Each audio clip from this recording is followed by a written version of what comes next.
Alrighty, welcome to episode 157 of Tokwa's Ask Us Anything. As usual, it's been a pretty busy news week. Tesla has changed its preferred vehicle finance provider to the Commonwealth Bank, with the bank stating that its business and retail customers will be able to access financing through the bank directly from the Tesla website, improving the customer experience and expanding financing options for customers. WA Police will spend $8.5 million to roll out a Starlink-based remote communications platform to 550 regional vehicles and about 130 regional police stations. Tesla has finally introduced an acceleration boost option for its dual-motor long-range Model Y in Australia. Costing $3,000, the software boost improves the car's 0 to 100 km/h acceleration time from 5 seconds to 4.4 seconds. And that was this week's news.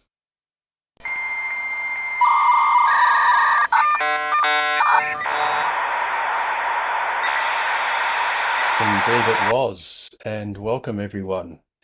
Alrighty, as is customary, if there is anyone who is new and is comfortable in saying hello and introducing yourselves, please do so in the next few seconds after unmuting yourselves.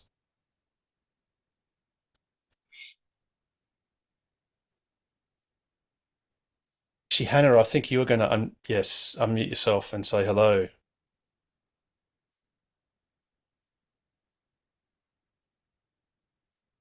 So I'm having some issues. Anyone else who is new, please do say hello next 5 seconds. Or not. It's okay. It's totally cool. Please feel There's free a new to... guy in the chat, but Oh, thanks, James. And yes, Mike. Oh, okay, gotcha. So your baby, yeah, okay, understood. You can always say hello a bit later on, Mikey. That's totally cool. Most of us have had kids and we know what it's like when they're little. Alrighty, so obviously this week we've had mostly no... Oh, actually, before I go on, I'd like to sincerely apologise for everyone who watched the video last week on YouTube. As you all saw, it was horrendously letterboxed, and it was basically because there's a... I was going to say stupid, I shouldn't say that. There's a weird quirk with Zoom that if someone shares a screen with a much higher resolution image or video or content, then Zoom in its wisdom basically reformats everything to fit that screen, and hence we had that horrible mess of last week. What I've had to resort to doing is change the settings in Zoom so that no one else except for me, unfortunately, can screen share anything. But if you've got anything that's of interest that you want to share, please do copy and paste it into the chat, and then I'll make sure that I share it for everyone to see. But yeah, so getting back to the news, obviously it's all been local content, so it's pretty exciting. We've got the acceleration boost, which I think many Model Y long-range owners were looking forward to. Obviously, it doesn't apply to the standard range Model Y, or what's known as Model Y, because it doesn't have the dual motors. So obviously there's not much you can do with that. But yeah, $3,000. It's great value compared to paying the extra, I forget what it is, 10,000 in buying a performance Y. And we've got the police obviously wisely using Starlink to get communications everywhere.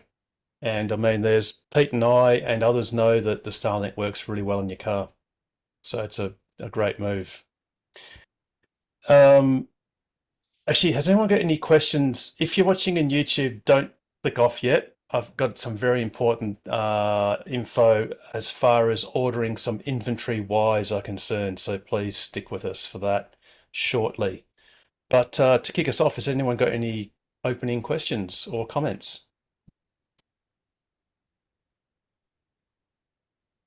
I have a question about autopilot, if I may.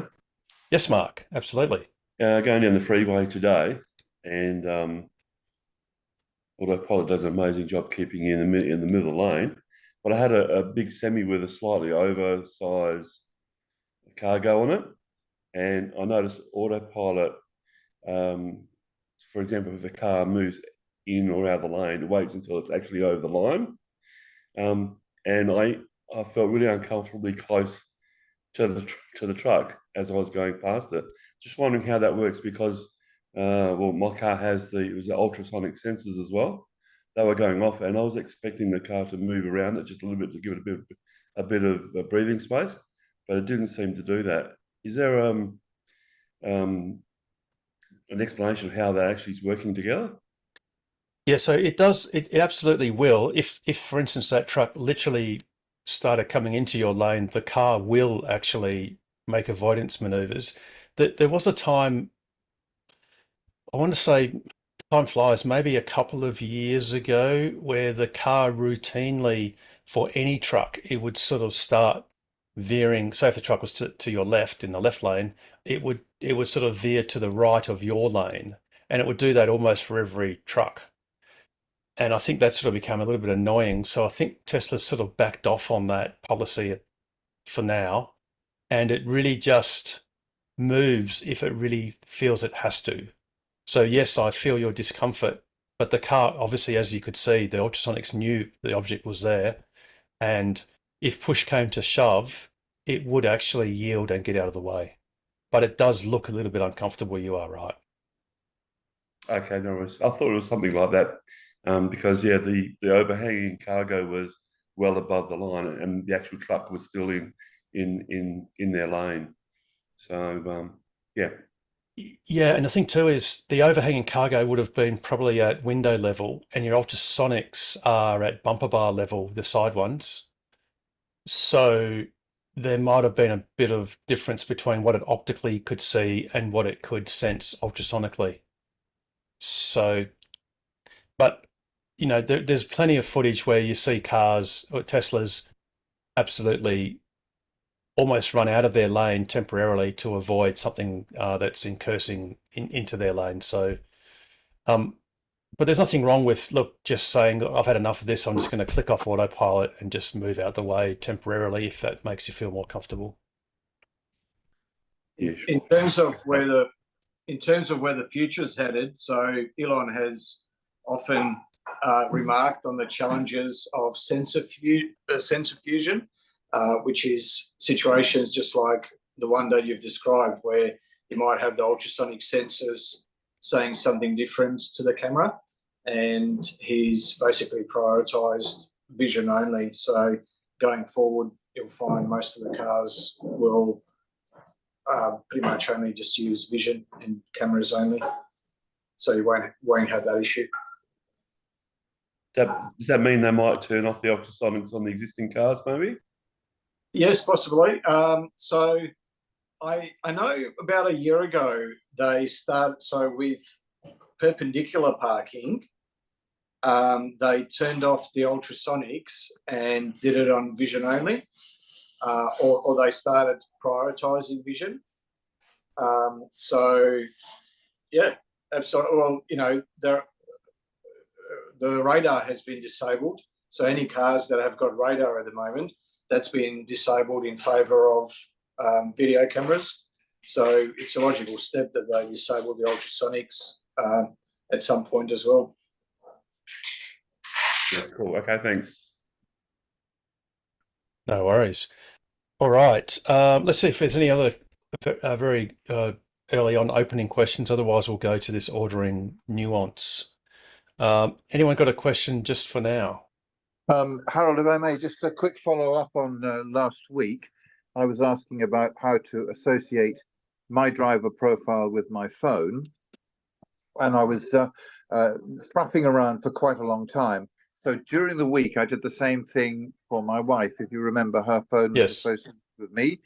Yep. And if you get the procedure right, it's quite simple. You just simply sit in the car, select her profile out of all the driver lists, and then you make sure that you're using her phone, so that phone has turned the car on, and then you simply tap the little driver icon and it will flick over straight away to her driver profile associated with her phone. So it's actually a 5-minute job. It took quite a long time last week, but thanks for your tips and pointers. But that is the quick fix. That's how you do it. You don't need to remove the profile or reinstall it. Just simply select the profile and then tap. Okay, so just to be clear, so if we look at this is a slightly older example of the touchscreen. So we Yep. click on to locks.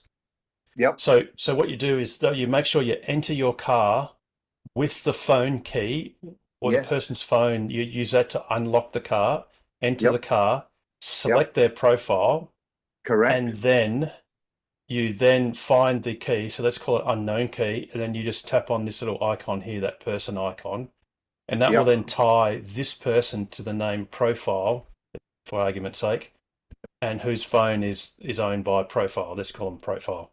So Yep, yeah, absolutely. okay. Excellent. No worries at all. Thanks for that. Alrighty.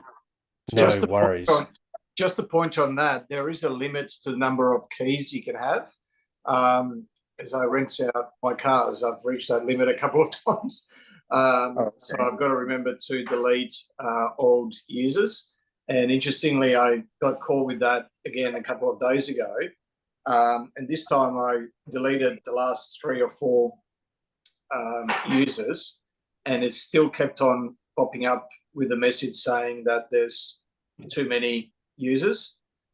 So the new user, he tried to restart the app. That didn't work. The only thing that actually worked is restarting his whole phone and then doing it again. So I'm not sure if that's because it just needed a little bit more time.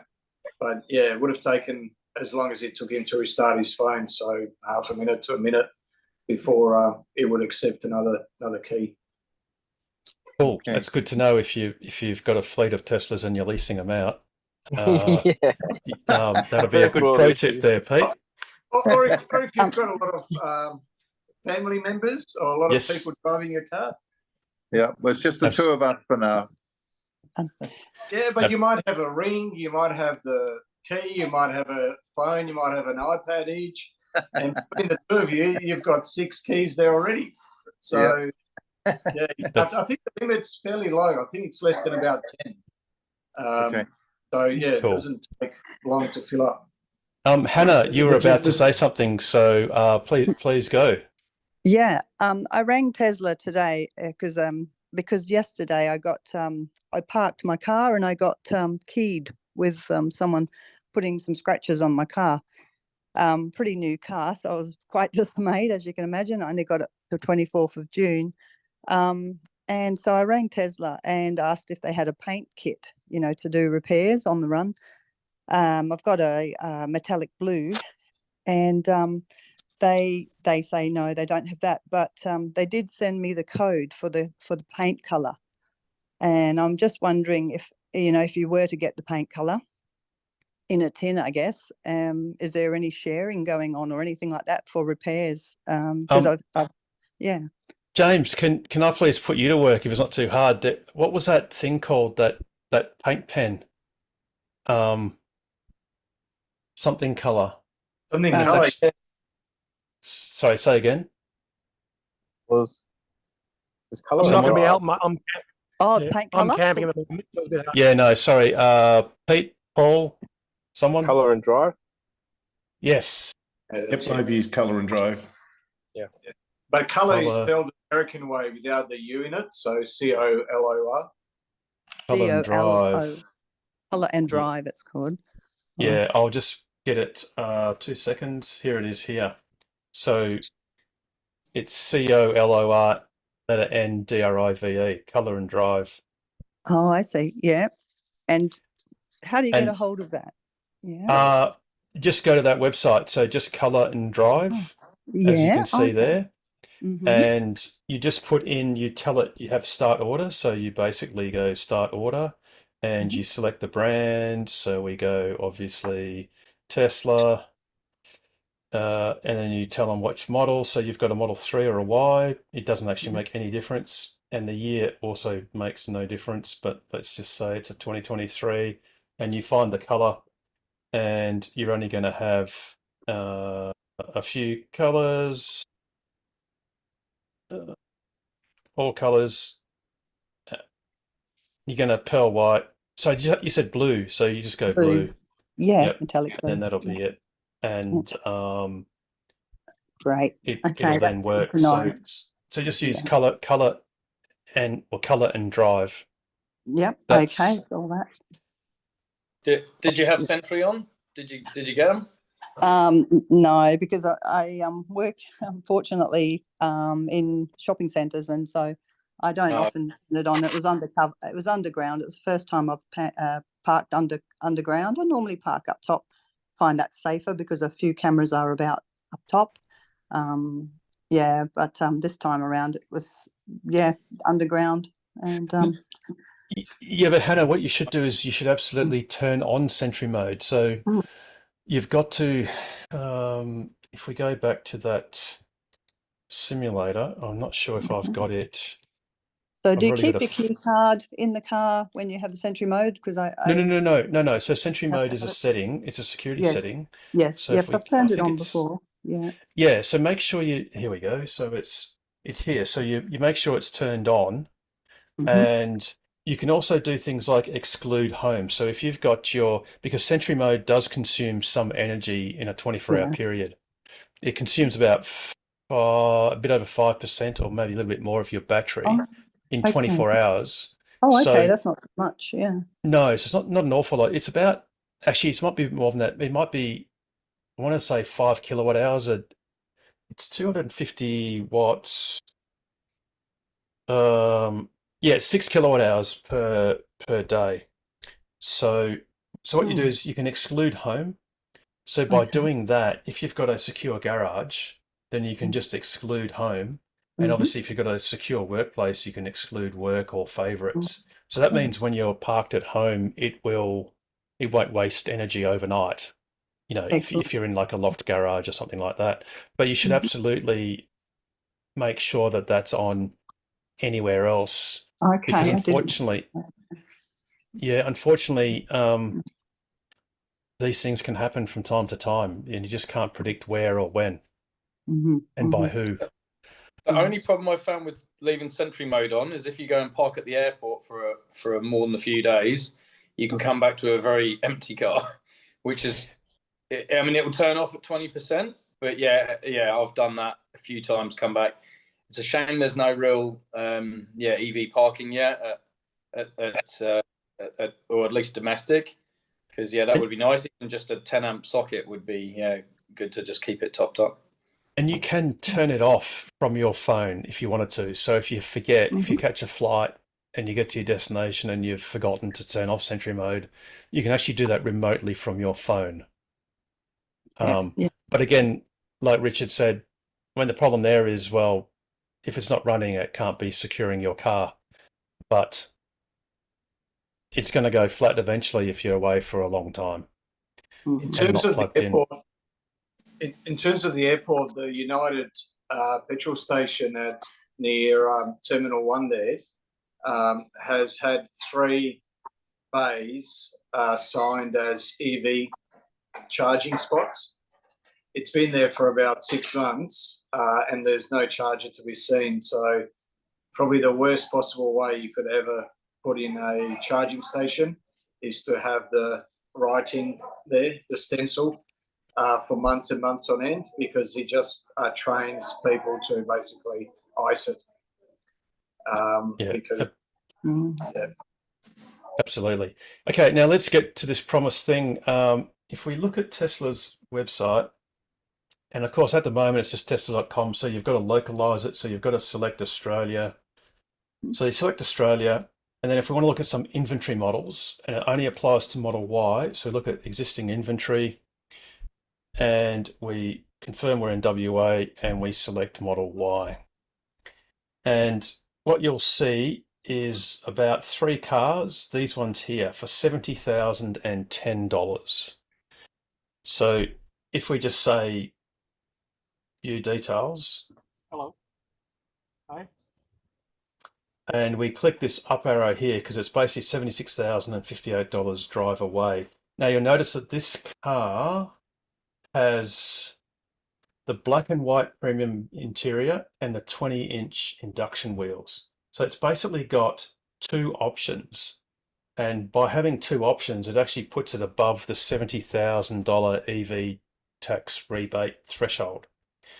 So if we look at, we raise this up arrow, and you can see that the vehicle subtotal, which is actually the dutiable cost, which is what the threshold is counted on, is $70,410. Now, the thing you can do is actually buy these cars with a referral code and of a friend that you may know that already has a Tesla. Or there is another way, which I'll show you in a second. Now, frustratingly, there's no link where you can actually enter in a referral code. You must be very, very careful.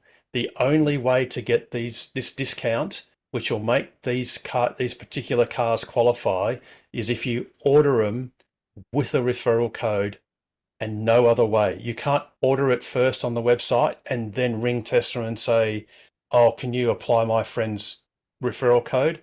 They cannot and will not do it. Hang on, Pete. They cannot and will not do it. And if you do it that way, they will sadly say, "Oh, we're sorry, but you've bought it on those terms and we cannot fix it."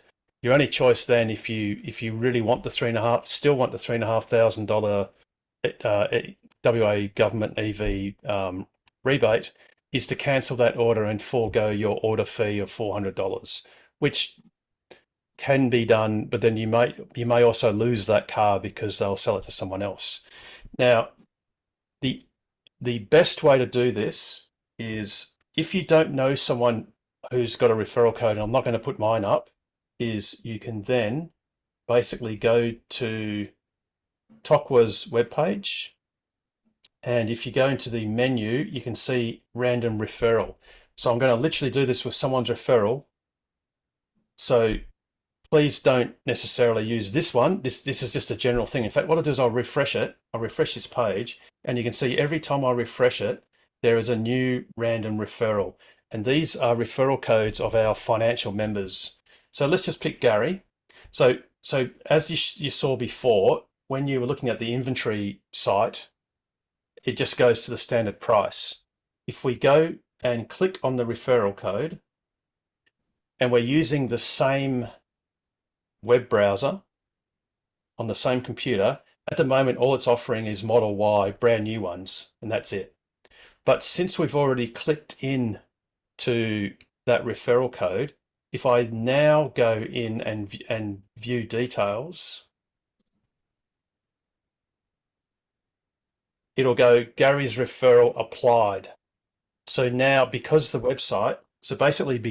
already loaded a referral code on your web browser, if you then go and click that inventory item, it's clever enough to know that that referral is in the background. Now the $750 has come off the subtotal. So if we now look at, you can see the actual drive-away price is reduced, and critically, the actual vehicle subtotal is now magically $69,660. That then means, provided you add nothing else to this car, which I don't think you actually can anyway, that then means that that particular inventory car, which has been discounted, will qualify for the WA government EV rebate, providing that the 10,000 rebates haven't been expended, which we believe at the moment they haven't.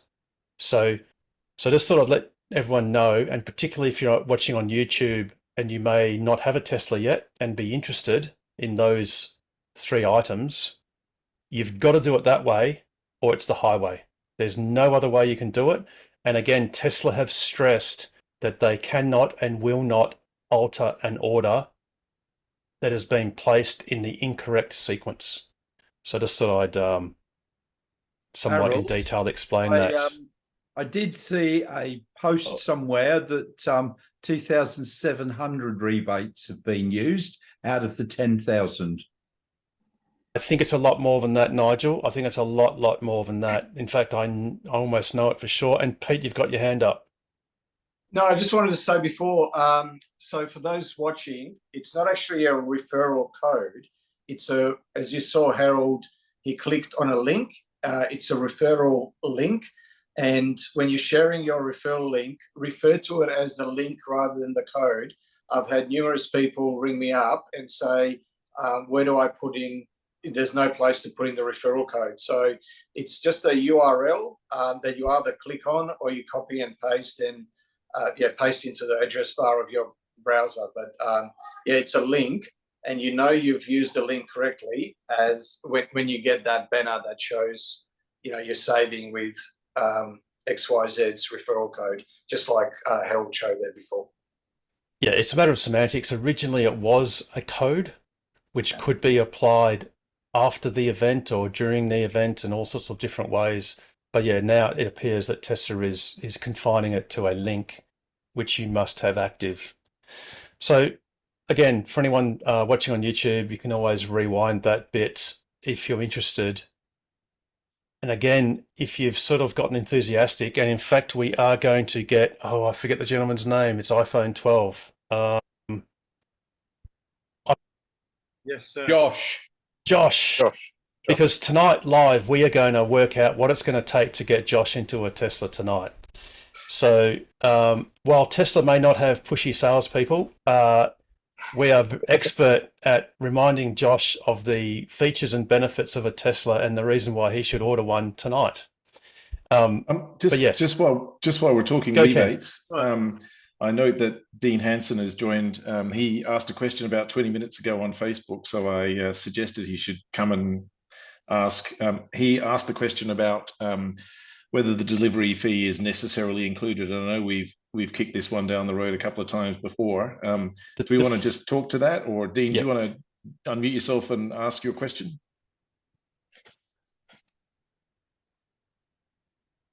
Or maybe just answer it, Harold. So you'll notice that it does say that the vehicle subtotal, including GST, includes a delivery fee of $1,400 and an order fee of $400. Regardless of what you may have heard on the street or in a forum or on Facebook or someone's opinion, it is the absolute fact that the delivery fee of $1,400 and the order fee of $400 is inseparable from the vehicle subtotal. And that's regardless of what anyone may think other dealers of other vehicles or makes might do or not do. That is the fact, and that's the way it stands and permanently does stand. So please don't come up with a theory of, well, what if I just got them to pay that, if I paid that separately or something else or whatever. It's not going to happen. Tesla is not going to do it.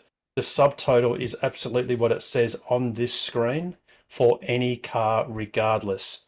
And it doesn't matter what the subtotal is, as long as it's less than $70,000 until the 10,000 rebates have been expended, which will probably happen sometime early next year. Or, we just don't know. That's the only way to get the rebate. Also, by the way, the rebate is literally a post-purchase rebate. You have to actually buy the entire vehicle first and pay for it. Then you apply in writing via a form. I don't even know what the form is because I haven't bought a car that qualifies, whether it's online or paper. And some days or weeks later, you get either a payment or a check in the mail. And that's the way you get that rebate. It's not like a discount that is applied at time of purchase. Yep.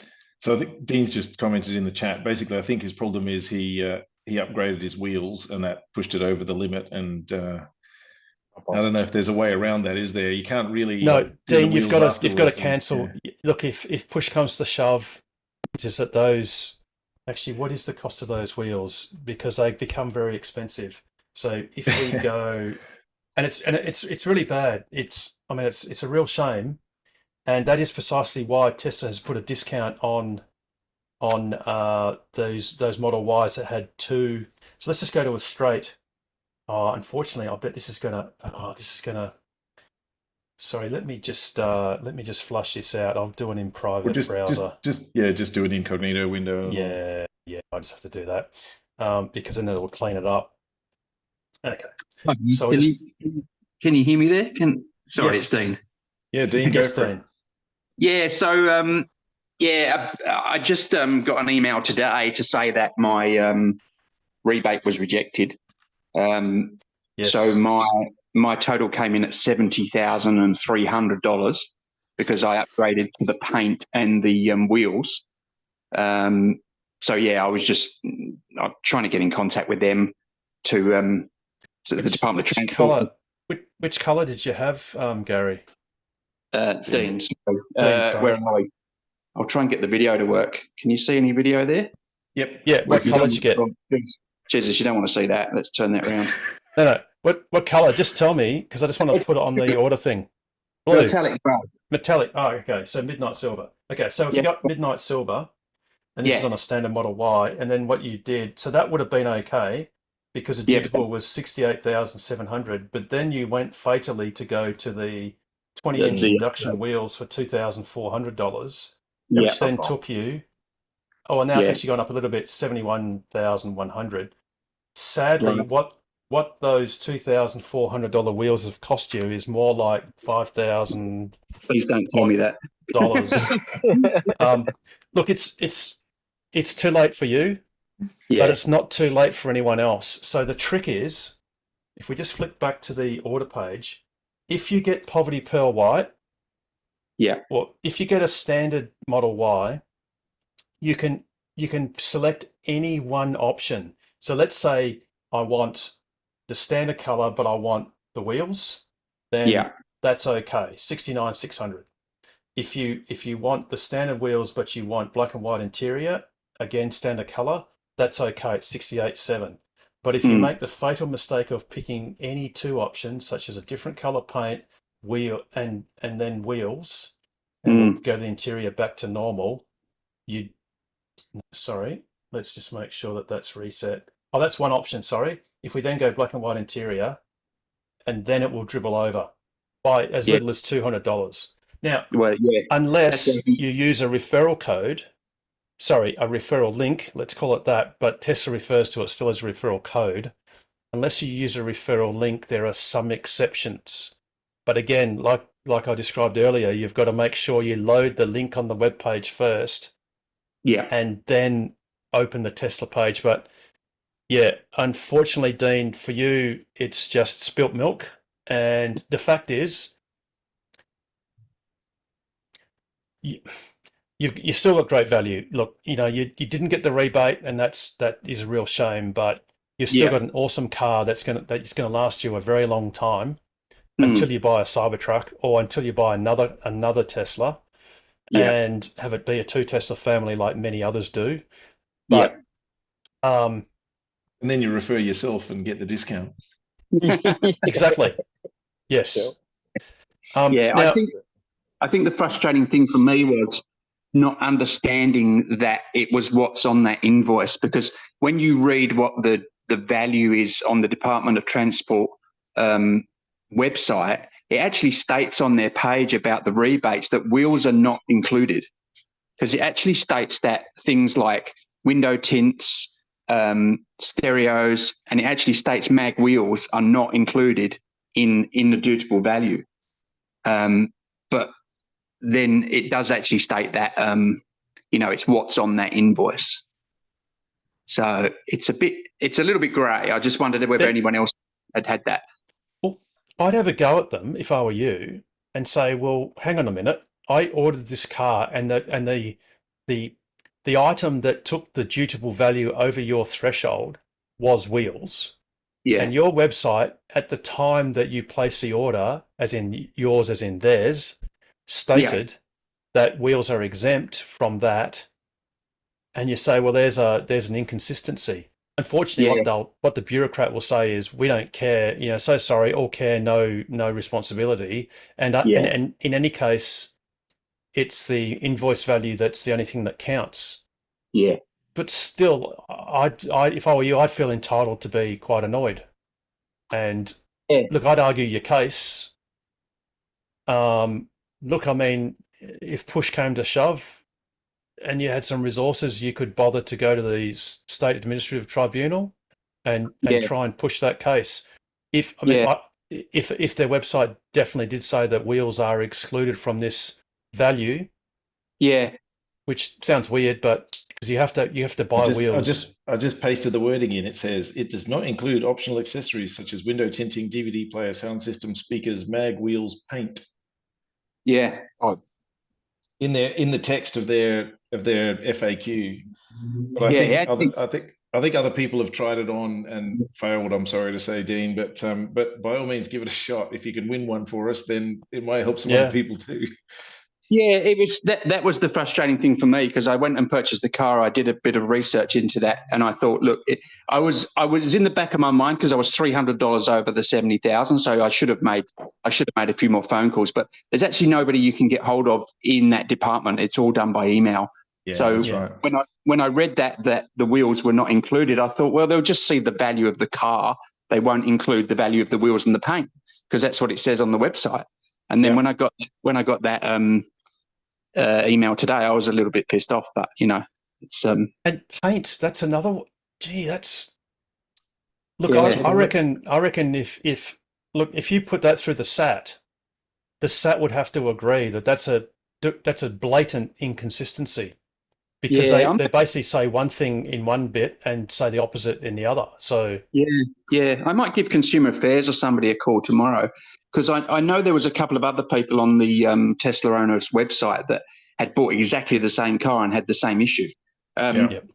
Yeah, I put that in the Facebook post, that the screenshot of that section on their website, but that's actually on the part that talks about the EV rebates. So I was really surprised when it came through today, even though it was in the back of my mind. But yeah, it's a bit grey, that one. Well, that's a bit ironic, isn't it, considering the grey paint is what's. But yeah,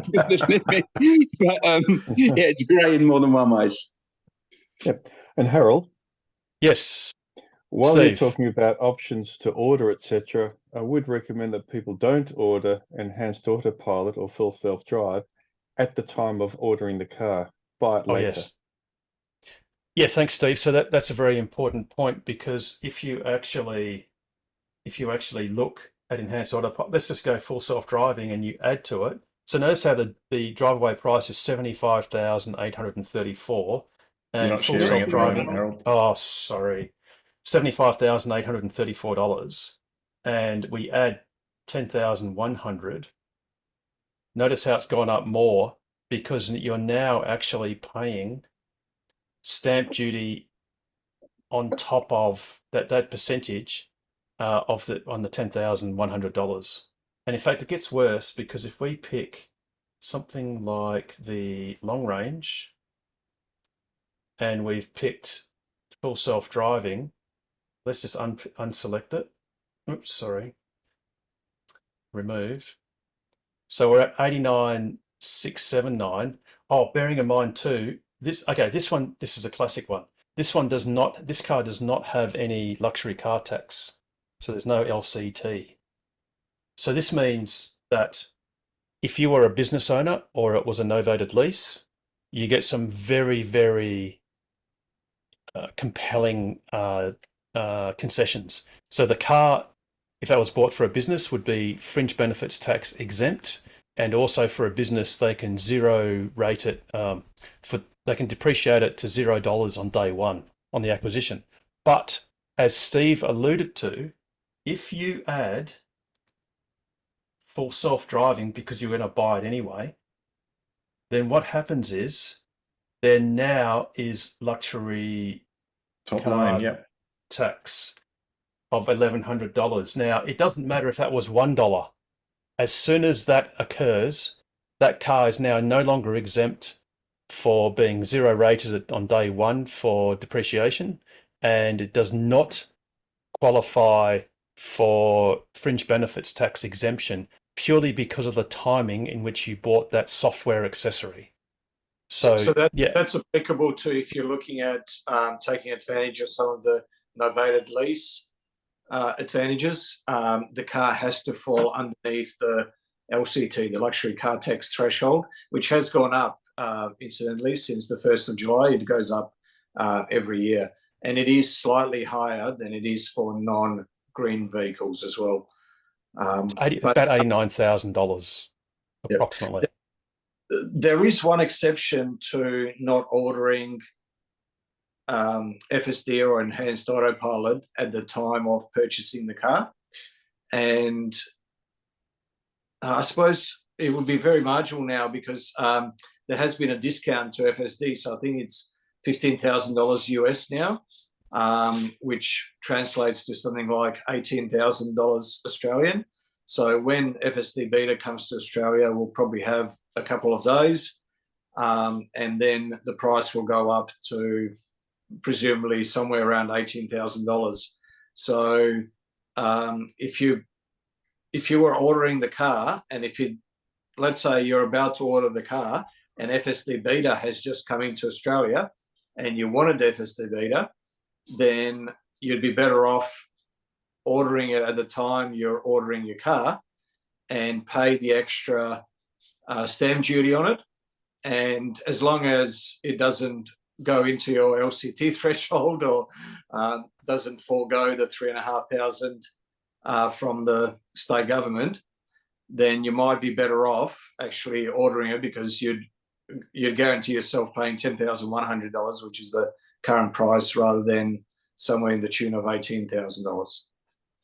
Well, I dare say that would only apply possibly, Pete, to a Model 3 standard range with no options at the most, because anything else would basically blow it straight past the EV tax rebate, and also deep into the luxury car tax threshold. Which, look, if you're not a business and you're not getting a novated lease, then that's perfectly okay. But if you are interested in that, please don't do it. Just pay the extra later, because the tax effects of the federal government's concession for fringe benefits tax and depreciation is compelling.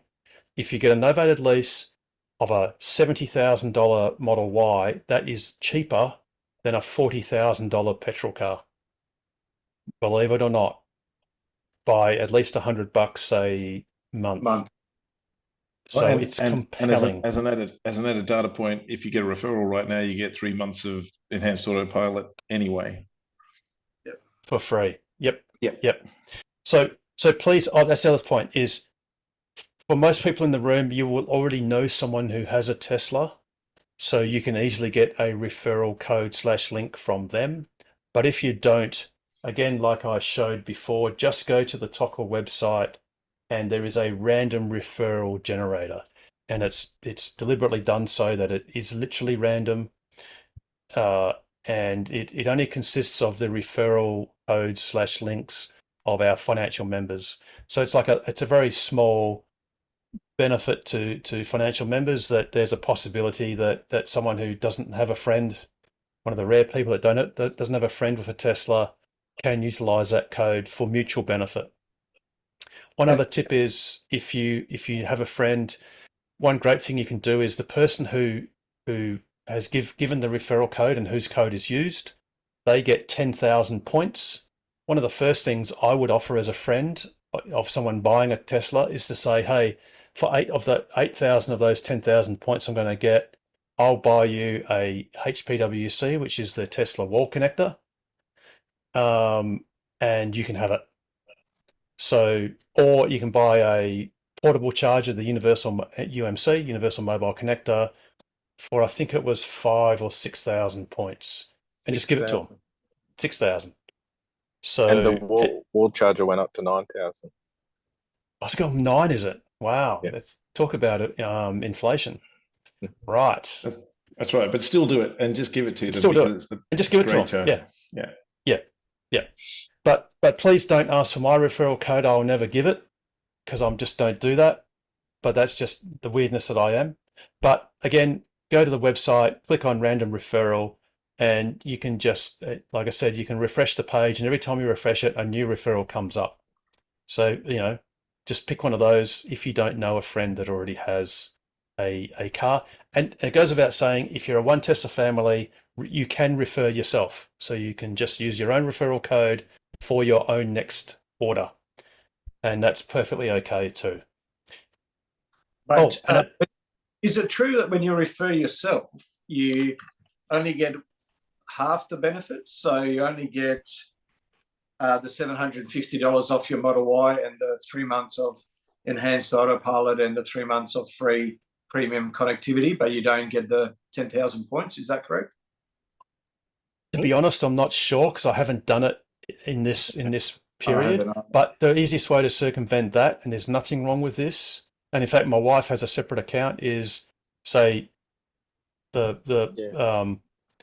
whichever member of your family, if you've got a car, whoever you are, and you want your partner to get a car, then just get your partner to set up a new Tesla account with a new email address, and you can refer each other that way. There's nothing wrong with doing that. That's not being sneaky or anything. You are two different people, and that's okay. And you can then you may say, oh, well, now I've got two accounts, how do I control both cars? Well, that's easy these days, because in the Tesla app, when you've got two separate accounts with two separate cars, you can cross approve both accounts to use each other's car. And it means that, except for very basic, very advanced things like buying certain accessories, you've effectively got equivalent control of both cars. And in fact, later on, if you really wanted to, if you didn't want to have two separate accounts, you can effectively, inverted commas, sell the car from one account to another. And it's not selling, you just tell Tesla that it's transferring from one account to another account, and you can recombine them if you want to bother to do that. But I've got, my wife's got a separate car, separate account, and we've had no issues to date. By the way, that random referral link generator, I almost said referral code, that random referral link generator, yes, that includes our financial members, but it excludes the committee. Yes. So, yeah. So no Change of committees. subject. Yes, go, Damon. Okay, so today I saw a very good benefit of one of the having an older S or X with the free supercharging. Ken was going from supercharger to supercharger with the learner driver. Just back and forth. If that's exactly what you're doing, but it looked like that, right?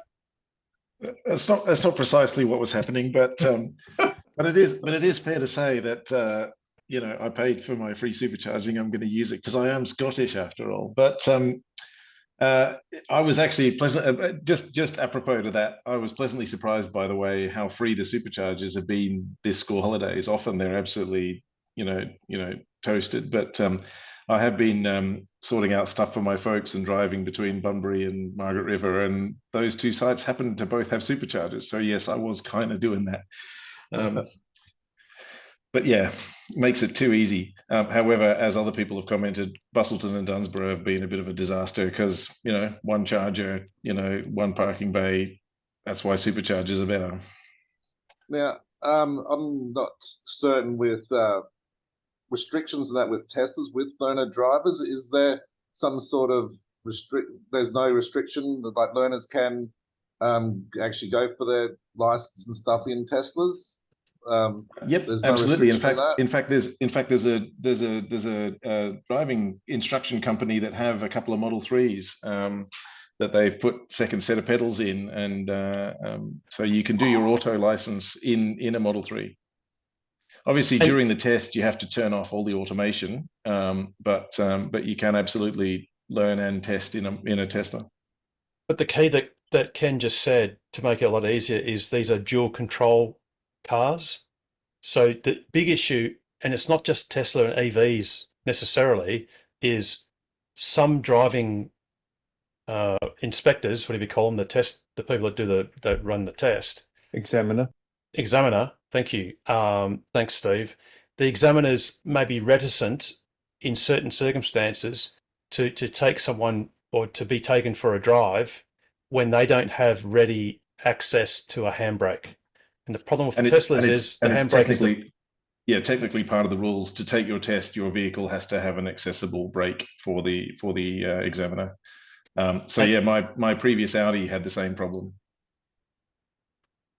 So obviously, like if Ken really wanted his kid to get their license in a Tesla, it would have to be done in that driving school's Model 3, which has got dual controls. Yeah. But there's nothing stopping parents or anyone, for that matter, brave enough to be in a car without an accessible handbrake. That's between your child and yourself and your life insurance company, and the safety of the car. Kill mode. Well, my daughter got her license in her i3, BMW i3, because it's got a little flick electronic center park brake. Yeah. So the instructor, the assessor, no problem. Very good. Now, I'm going to say this through gritted teeth, but it's probably best to be done before everyone gets too excited prematurely.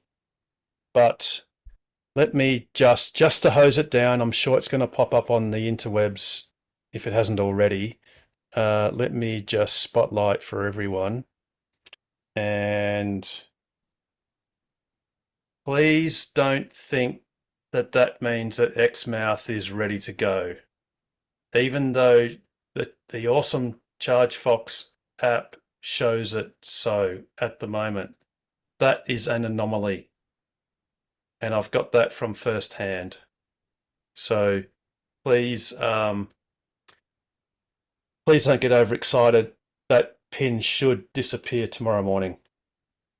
Speaking of which, did you announce last week that Jurian was up and going? Was that in last Not only week's did news? I announce it, but I used it. Yes, it was. Yes, Jurian Bay is absolutely up and running. We've tweeted that out last Tuesday. I can't remember if it was this week or last week. Yeah, okay. No, I had to delay. As I said, I went anti-clockwise to find when the Jurian Bay charger was going to get ready, and it took 31 days for it to be commissioned. But no, Jurian is very much ready. I also mentioned that Halls, Fitzroy Crossing, Warman, and Halls Creek looked very close to be ready. And the good news is that they will come online in the coming weeks. So it's only a matter of weeks, not months, which is great news. And obviously, Rob Dean went past Norseman and documented some activity there, and that's going to be only a matter of some weeks. And also Esperance is coming up as well quite soon. So that's some really good news as well. So the EV hype. Happy there, Harold, with that announcement. Sorry, say again, Pete? I think you might have made Chuck quite happy there with that announcement. Oh, yes. Chuck. Yes. Very sorry, Chuck, that Majura Pass you'll have to just use 20 kilowatts. Kaiguna, if you're lucky on a good day, you might be able to use the 50 kilowatts, depending. And at Balladonia, yes, you can use the Delta 20 kilowatts. 22. But at Norseman, 2022, depending. Yeah, that's right. But at Norseman, Chuck, yeah, it'll be ready by early November. So that's good. My schedule has been going past Norseman 3 times, so we'll see how we go. That's what I'm most keen for. To keep the precedent going, you have to drive from Tasmania to Norseman to be the first person to use it. That's it. It's as bad as Harold going clockwise, anti-clockwise. It's like Harold. Yeah, it's like Harold being the first Jurian Bay user going the long way.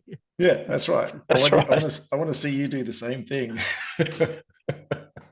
Oh, and I'm sure one of them Chuck. I'm sure one of the ones I go past will be the first, hopefully. Maybe Southern Cross or Meriden, possibly. Look, yes. Yes. What? No. Yes. I believe they will be done before early November. That's all right.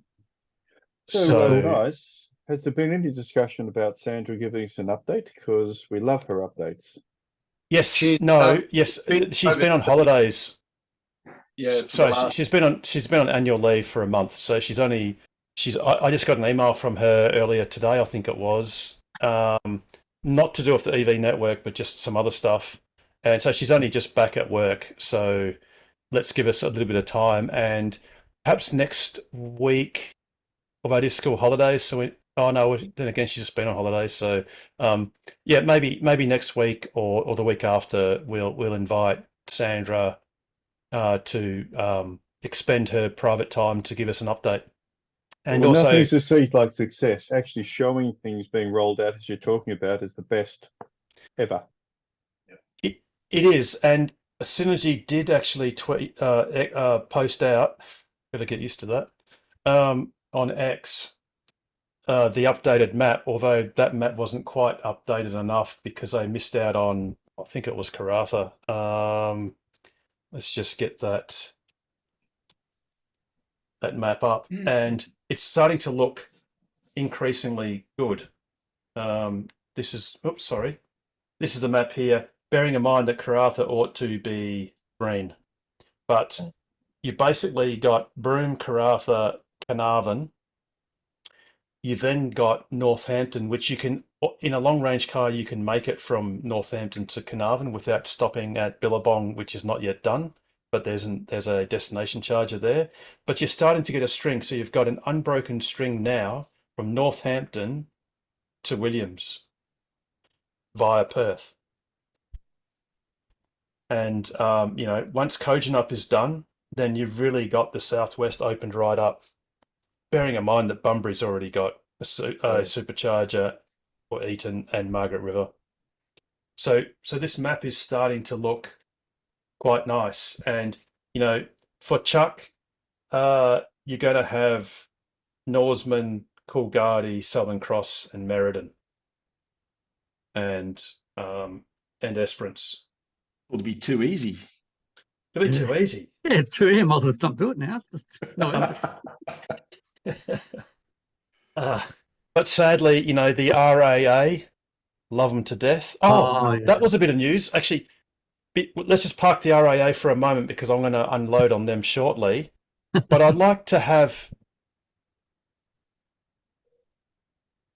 the NRMA, how is it that you think it's appropriate to levy a fee on your charges, which, by the way, isn't just appropriate, but it's necessary, because the only way you can actually promote more charging infrastructure is to not distort the market by having free charging and having people abuse it. But in any case, how can the NRMA now apply a fee that requires you to use the My NRMA app using an NRMA membership to access the app and use it, which means if there were no superchargers and I was desperate enough to need a charge at an NRMA site in November, I would be specifically barred as a Western Australian from using it. And all we hear is this mealy-mouthed allegation that, in time we will introduce an ability for non-members, if they really want to use a My NRMA app to possibly put in a credit card detail, and they may then possibly be able to use it. Now, that's just not good enough. The NRMA is basically doing what I thought they might do, which is use it as an exclusive means of trying to muscle their way into a market that's not even theirs. And it's just unreasonable. That's not good enough, number one. Number two, it is unconscionable because half of those charges are paid for with taxpayers' money. The federal government, through ARENA funding, is paying for half of those charges. So for them to take taxpayers' money and make those charges exclusively available to their members only is just completely immoral. Yep, and now what they should have done is done the sequence the other direction. If they claim it takes time to allow strangers to use a guest account on their My NRMA app, if they insist on using their own app, they should have rolled out that infrastructure first before applying a fee that needs to be validated using the My NRMA app or a RFID card. So, but you can't be too harsh on them. They've only had 6 years to work it out. Well, precisely. And shame on you, NRMA, for doing this now, out of the blue, and putting the enhancement on the future features list. And then, since we're shaming automobile associations, shame on. Before you go to RAA, Harold, with the NRMA, they've taken half the federal government money.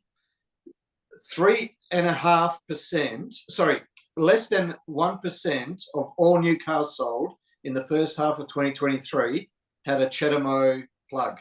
There's only 2 models, 2 BEV models and 2 hybrid models. They account for less than 0.65% of the market of all cars sold in Australia in the last 6 months. But when they put in a single charger in a site, half is CHAdeMO, the other half is CCS2. And I don't know what car, CHAdeMO, so there's the Leaf and there's the Lexus UX. So I don't know. Yep. Yeah. So I don't know which drivers are going to be driving those 2 cars, to around Australia. Yeah. It's just, absolute, nonsense. And since we're dishing, and that 0.65% is going to go down again next year and next year until it's 0.01%. It's going to be completely immaterial. So it's been going down every year. It was 3.5% last year. Now it's 0.65%. It will probably be less than 0.1% next year. Absolutely. And that was the other thing I was going to look at was Rob posted a great photo. Now we're going to put the Venom onto the RAA. Now this is an image taken at the Nullarbor Roadhouse, and it's just near the laundry, and there's a 3-phase 32 amp outlet. And it just so happens that, it's peak hour at Nullarbor. So there was Rob's car on the left and another person's car on the right. Now, the RAA, basically, if for anyone that wants to drive west of Ceduna, basically thinks that what they call a fast charger, which is their 7.6 kilowatt single phase Type 2 outlet, is appropriate for anywhere west of Ceduna. It's the second slowest charger there is. Basically, yes. It's the slowest Type 2 you can get, effectively, pretty much. Now, what concerns me is they are actually going to have a charger at Nullarbor Roadhouse.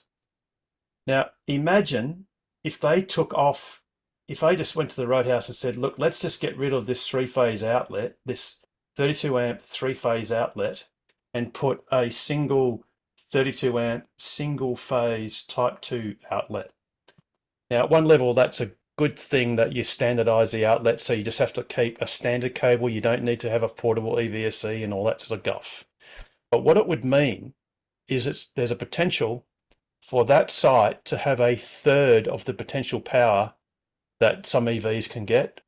Or if you want to take another term, most EVs don't get 22 kilowatts anymore, they get 11. So let's say that you're going to actually have less power at the Nullarbor Roadhouse than if the RAA just didn't do anything. But what they should do is ring up, and in fact the gentleman's name is now well and truly open to the public, because on The Driven there was an article written about progress with Horizon Power, and it quoted Dan Healy.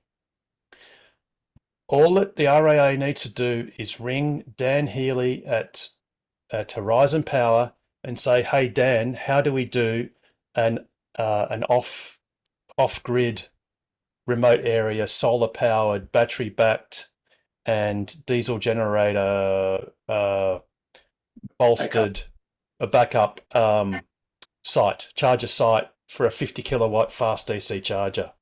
And oh, by the way, Dan might even suggest to you that maybe you might want to have 2 CCS outlets on the said DC charger, so that at least then if 2 cars turn up at the same time, and trust me, like Pete said, it's not going to be a Nissan Leaf or a UX 300.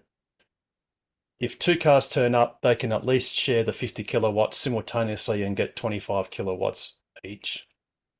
So having half CHAdeMO, half CCS2, what's going to happen during busy periods like Easter or Christmas, during busy holiday periods, is you're going to have 3 or 4 or 5 cars waiting to use the CCS2 while the CHAdeMO is just sitting there collecting dust.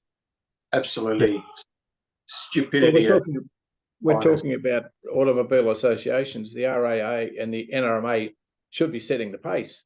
But that is ridiculous what these organisations are doing. They're not acting in the best interests of their members. That is ridiculous. And here's a classic case, thanks, Pete, because I also saw a post on X that said that the NRMA is in the process of getting ready to install a charger at Mount Isa in Western Queensland. And look, that's a great thing. But the point is that there already is a Eureka or a Queensland government-funded fast DC charger at Mount Isa. But you know where there isn't one, and that's about 250 odd kilometres to the west of Mount Isa, which is a small town called Camberwell. And at Camberwell, you are reliant on the generosity of one man to be there to allow you to use the only 3-phase socket in town. And trust me, I know, because I checked, because when he wasn't available, I looked everywhere, even the race course and all over, and there was not another single 3-phase socket anywhere. But what the NRMA is doing with their dozens of millions of dollars of federal government funding is doing what you'd predict them to do, which is pick the low-hanging easy fruit first, because they can spend the money and get the runs on the board without too much effort. And yet, for people such as their members and the rest of our community, it then still makes us hard to do laps or long trips, because a place like Camberwell, I'll bet London to a brick won't be done probably for another 2 years. They'll do that, all the hard stuff, at the end of the run. Same as the RAA. Ceduna, don't know. Chuck, do you know when Ceduna might be coming online, or any of the, let's call it the sites west of Port Augusta? I did see the Tesla WA page. Is that Rob Dean? Yes. WA? Yeah, I think he posted a picture of a site at Kimber under construction. Oh, DC okay. charger. Yeah.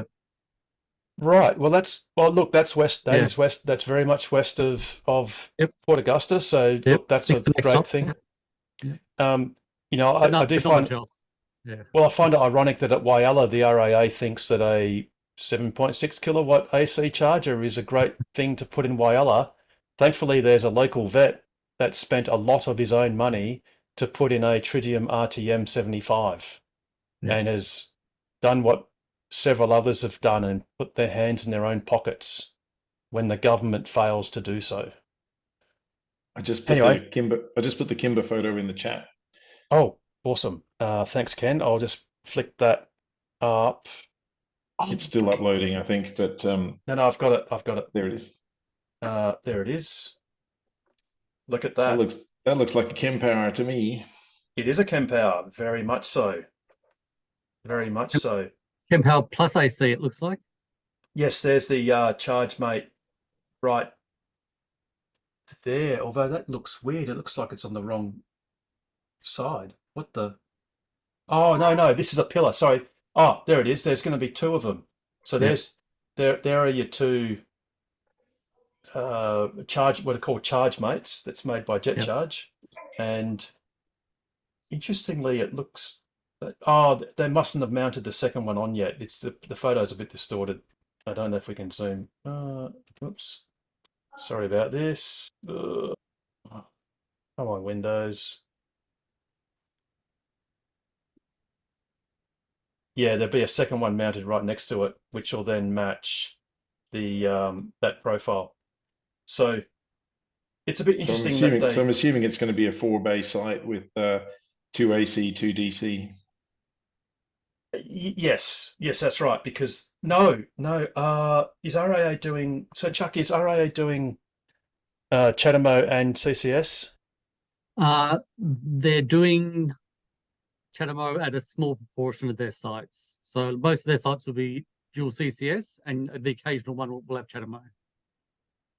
So I think Would the occasional ones be the ones out in the bush? Because you could argue that. I'm trying to think of the ones that I've seen so far. I think they're the ones sort of in the. They're not right in Adelaide, and they're not out in the bush. They're kind of the towns and the areas around Adelaide. Might be Actually, CHAdeMO, which I'll is tell kind you of in- yeah.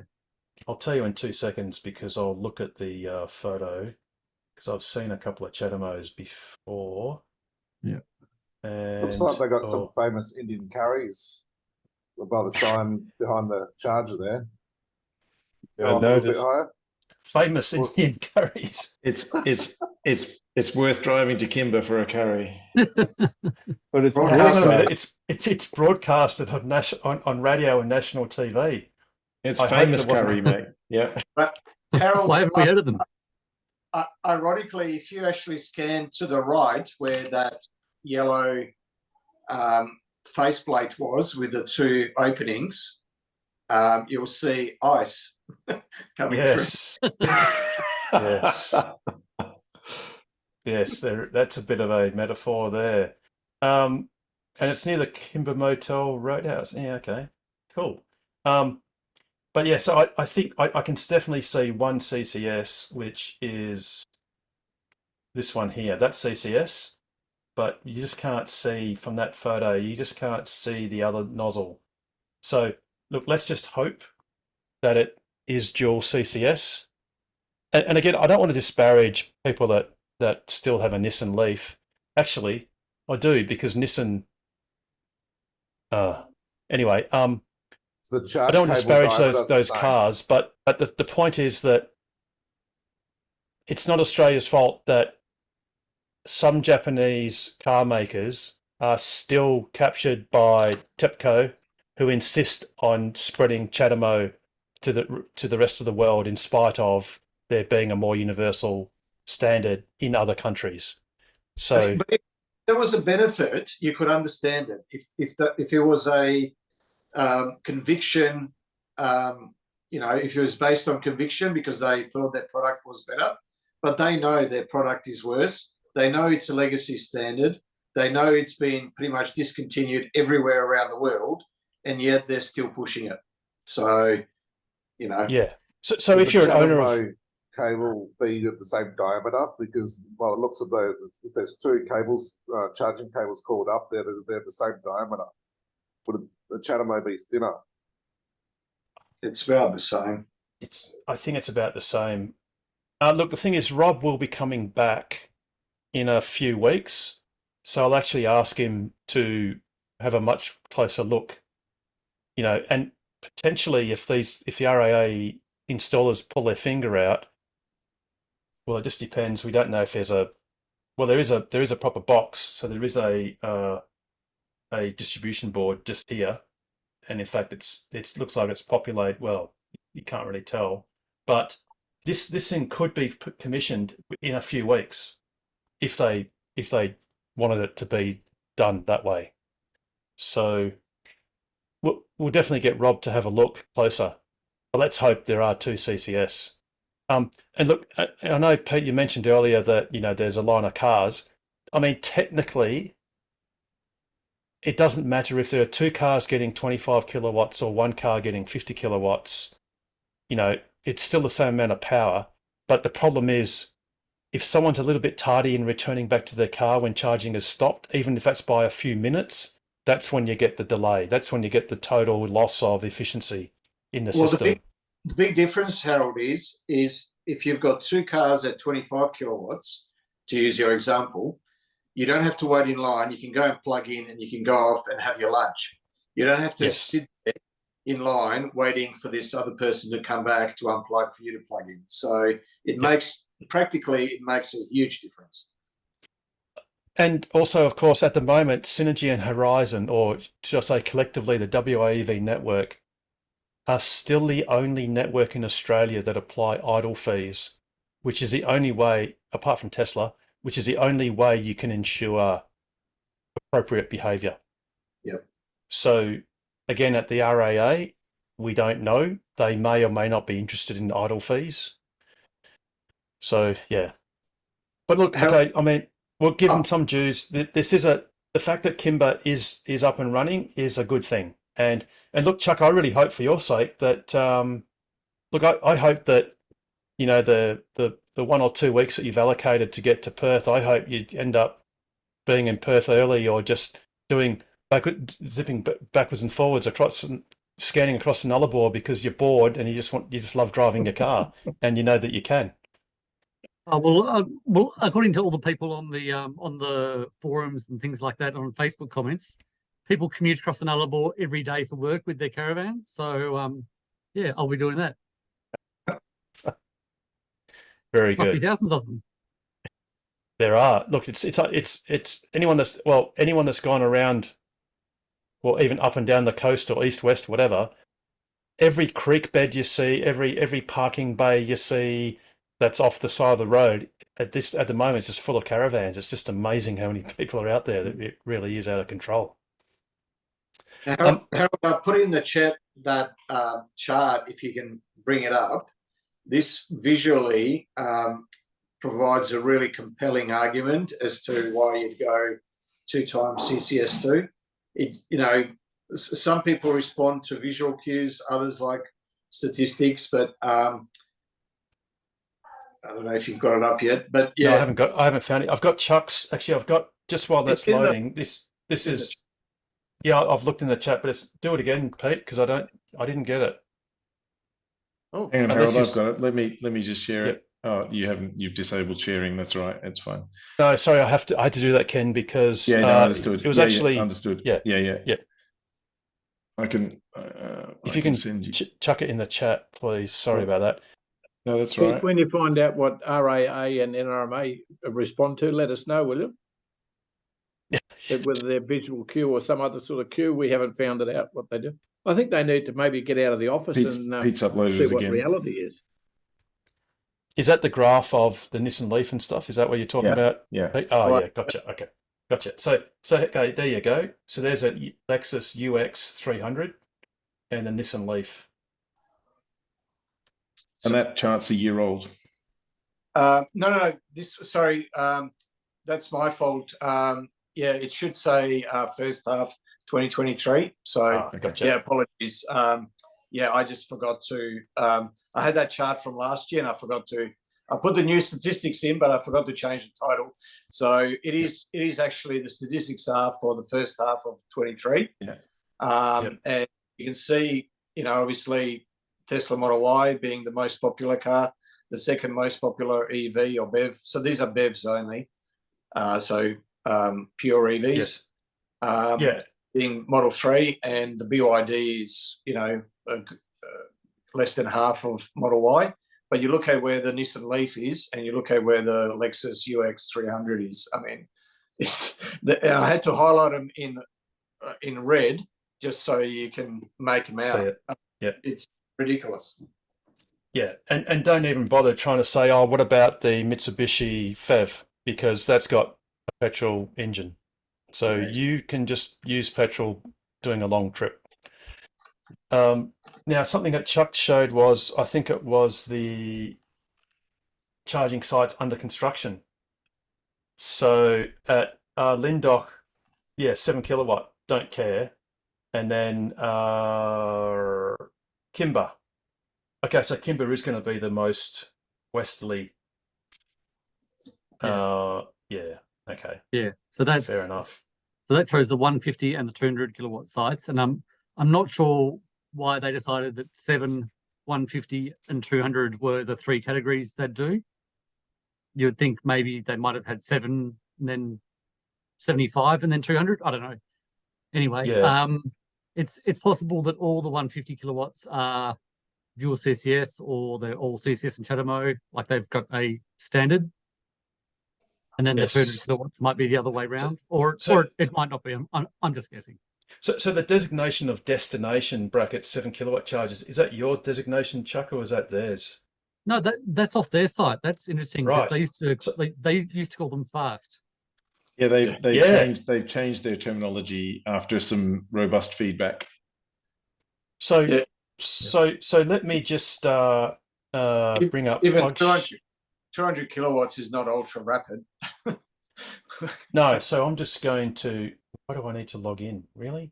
I'm just going to log into PlugShare and just bring up a couple of places. So yeah, silly me.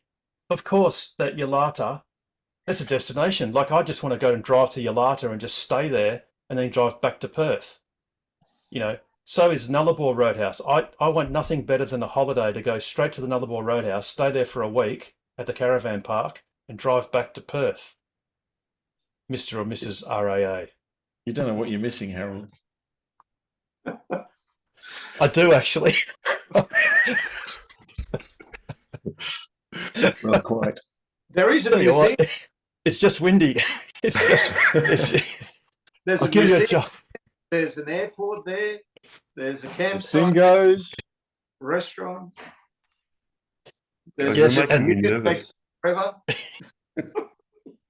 okay. I mean, I guess enough unloading on the RAA and the NRMA. We got Josh to buy his Model Y yet? Oh yes. Now, Josh. Let me. Oh yes, Josh is still in the house. Okay. So, remind us, Josh, of our previous discussion last week or so, whenever it was, about maybe buying a Tesla. I was wondering why Uber doesn't sell a kit for all their drivers to tack onto their cars, like a set of cameras and a smartphone. Oh yeah, that's right. Sorry, no, yes, we were having a rather robust discussion with you, and we were trying to be polite and saying that, yeah, no, you can't just get an iPhone 15 Plus and hack into the CAN bus, which people have done, and that's just not going to happen. And actually, and something else, and this is probably a demonstration of the what would you call it? The flexibility of Tesla's ecosystem. And initially it won't make sense, but it will when we explain it. And that is this video that was posted on X. And this just shows the power of the neural networks that Tesla is working on. And that's this video of Optimus. So in this video, it shows Optimus using nothing but its neural net, which is trained on video rather than code.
Now, the point there is not that a robot can do interesting things, because Boston Dynamics does some really, really interesting things. In fact, one of the reasons why Google sold Boston Dynamics was some of the videos that they produced were kind of almost scary, where one of the spots would open the door for the other one, and it just had a bit of uncanny sort of valley weirdness.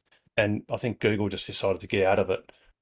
The point is that as Elon Musk described in his latest biography that was written about him, that the latest version of FSD software, he almost deleted roughly 300,000 lines of C++ code, which hard-coded what it should do, how it should change lanes and what order of things and sequences of looking at objects and whatever. And it basically just trained the neural network on nothing but millions and millions and billions of frames of video data, so that the neural network itself learnt from all that training data on how to drive by observing the reams and reams of video data being fed to it of examples of how you drive a car. So what they've used, and they're using the same FSD computer and the not Dojo, but their neural training networks. They actually are teaching the Optimus not by saying this is a block and this is what you do with it. They train it with video images or video streams of people or whatever, or simulations of people sorting blocks according to a characteristic. So you can almost apply, like in ChatGPT, you can almost apply just a prompt that says, sort these blocks into two different colors. And it just knows how to do that. Just like a baby learns how to walk and how to talk and how to do things, this Optimus is learning it from first principles without direct instructional sort of architecture in its computer. But different to a baby. So a baby takes a couple of years just to learn how to walk and be able to balance using 2 feet and 2 legs. If you remember, it wasn't 6 months ago, wasn't that long ago that Optimus couldn't even walk unassisted, and now it's doing yoga, and it's learning. It's learning so quickly because it's basically learning itself. It's AI that's teaching AI. So it's not humans programming code. It's artificial intelligence teaching artificial intelligence. And hence you get these huge, steep learning curves. Yeah, and the fact that it can actually auto-calibrate. So as I sort of showed, these markers are just basically basically the points between its fingers, but that very quickly enables it to effectively self-calibrate all the joints and know where it is. And I think it's called proprioception, something like that. And that's something that humans do intrinsically really well, but Optimus can now do that. So they don't need to calibrate all the actuators and run it through calibration cycles. It just looks at its hands and knows where they are and calibrates. So it's basically self-aware of its limbs in a 3D environment. So it's using, so again, you could say, oh, well, couldn't you just stick an iPhone on a Lego something arm and Bob's your uncle and basically hack the same sort of thing? And the short answer is no. And the long answer is no, because it's just not going to happen. And Tesla's unassailable lead is just increasing and increasing. And unfortunately, I think many companies are just too naive to understand how far behind they are, and that you can only succeed if you're vertically integrated like Tesla is, because otherwise you're at the mercy of the Bosches and other sort of tier 1 suppliers that may or may not bother to take risks to innovate. So oh, sorry. You go, Paul. I was just saying, it was just very interesting watching it manipulating with its fingers. You know, like when the block like falls on the side, and it doesn't need all the fingers to grab it. It used what it needed and actually used that, and then manipulated it upright again in like real time, and you're just going, holy crap. And I even changed the speed because it was at 1.5 times. In fact, I've actually just changed the speed now, and I'll just spool up the correct position so that you can actually see it in real time, because it did look a bit distorted. And I'll just get it back. So here we go. This is actually in real. I've slowed it down 66%, which is compensates. So this is in real time. And yes, I can see that, you know, in this day and age, people go, oh, I would have skipped to the next video by now, but that's what it's actually doing in real time with its own eyes. So then when you see the guy actually interacting, it looks a lot more natural.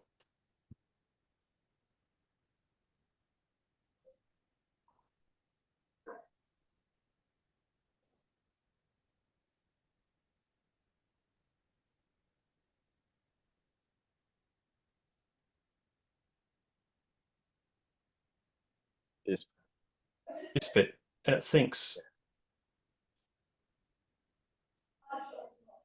That unbelievable. Now, Harold, if you can just rewind maybe 5 seconds when it's putting the second blue block on the tray, Hang if on, you actually so have a look, and this is what I mean by it sort of being, so see how it's noticed that where he wanted to put it, there was another block there, and it almost looks like it's sort of shoving it off to the side to make room for, you know, before he drops it. You can actually also see how it grips. So it actually grips with all its fingers, but obviously it only caught it with its finger and its thumb, index finger and thumb. But that's a very natural sort of thing. And because you can see then that the index, it basically, the ring finger on that green block right there, see how it actually pulled in? And in fact, the pinky didn't really pull in until later. But it's a very natural sort of movement. And yeah, look, it's just super impressive. Oh, it's astonishing. When you know that it wasn't hard coded, that programming wasn't done with C++. It was programmed by training data and also its own inference of what it should be doing. And the blocks were different shapes. And, you know. Harold, can I make a prediction? You know how people tease Elon about Elon time, especially when it comes to FSD? Well, I think he's learned, and he said that Optimus by next year will be doing something useful in the factory. I think that deadline is going to stand, and I think we might even be pleasantly surprised, and you know, might be even, you know, in the first half of next year possibly. It's certainly possible, and I think the big breakthrough was made when a small team of engineers did a side project, which was to see if they could train the FSD computer to drive the car without C++ code, simply by putting in umpteen thousands of hours of training data, training video into the A100 GPU cluster, and effectively cannibalizing the C++ code into direct neural programming. And that project succeeded, and it was only earlier this year that it actually succeeded. And then Elon Musk drove the car, and that was one of these tweets, which unfortunately they're all very similar, where he says, oh, you know, it's just next level and it's awesome. And of course, we've seen many of those posts, and you just think, oh, well, of course he says it's awesome because that's what he always says. But what was awesome about it wasn't so much how well it performed, the fact that it performed without formal instructions at all. And in that live stream, he said, as it went over a speed hump, it's not been programmed to slow down for that speed hump. It just knows from the training data of observing people driving over speed humps that what you ought to do is slow down.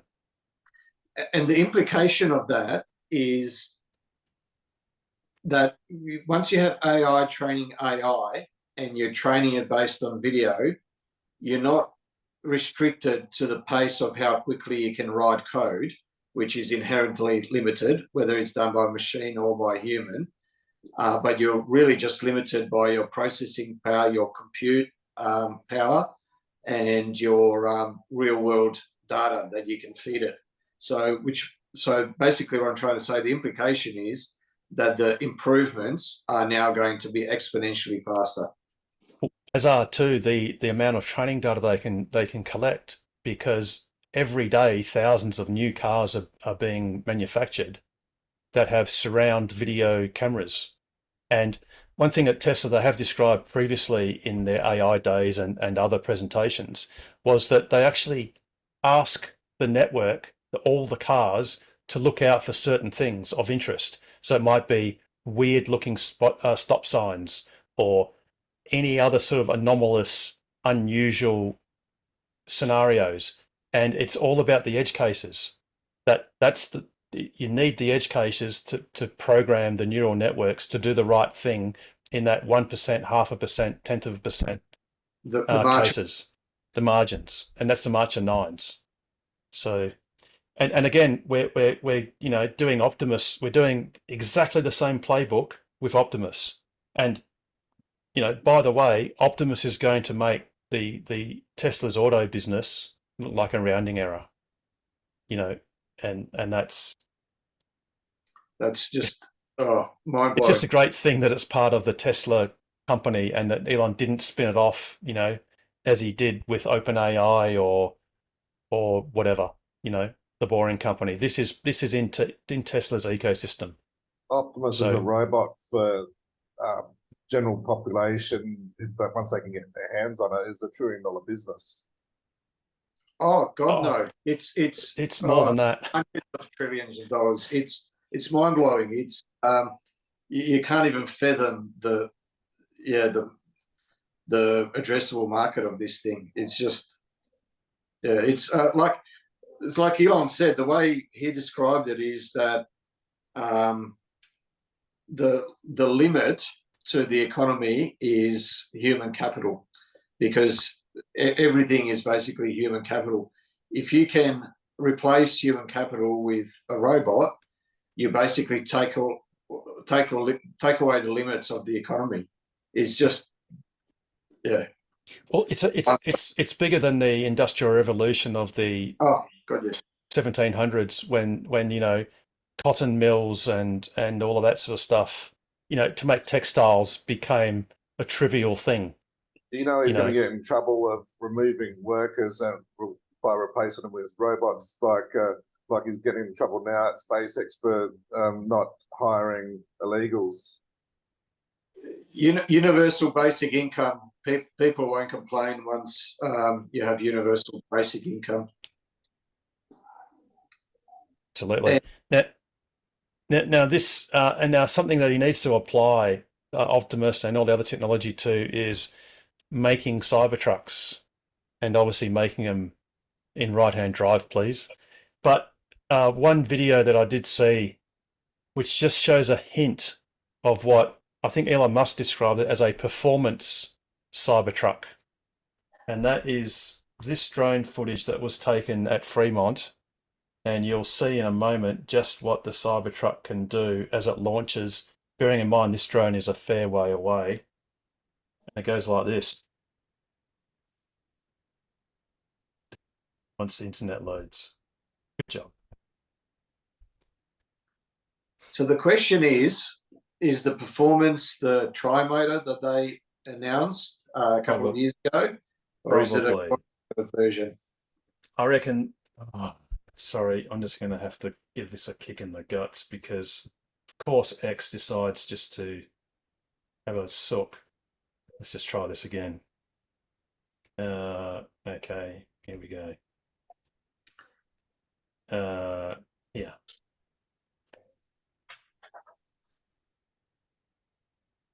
Now that just... Yeah, you can actually see the bonnet lift there. The reflection actually changes, and that is hiking. Might just be the suspension. Oh yes, but that's because on any car when you boot it, it naturally bogs down in the back. It's just the physics of that bending moment. Even with four-wheel drive. Oh yeah, but that is doing well over 100 k's. Probably by that arrow coming up. Yeah. There, that's doing 100 k's for sure.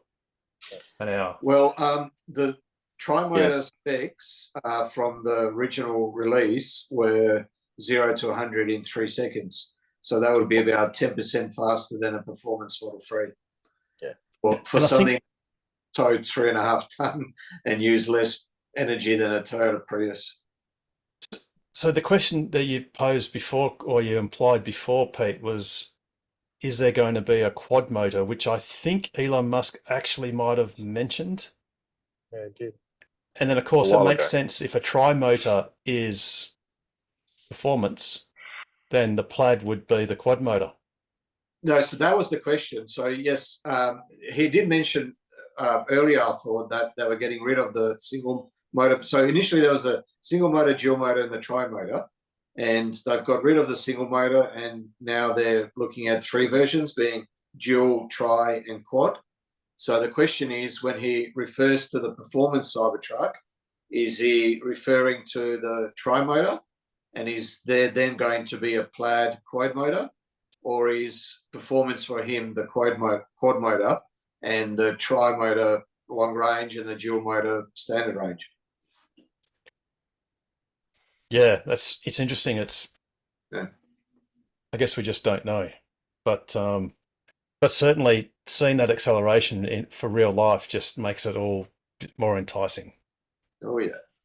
So hurry up, Elon, and we know what happened with the Model S refresh and the Model X refresh. There's no info about crash tests with the Cybertruck yet, is there?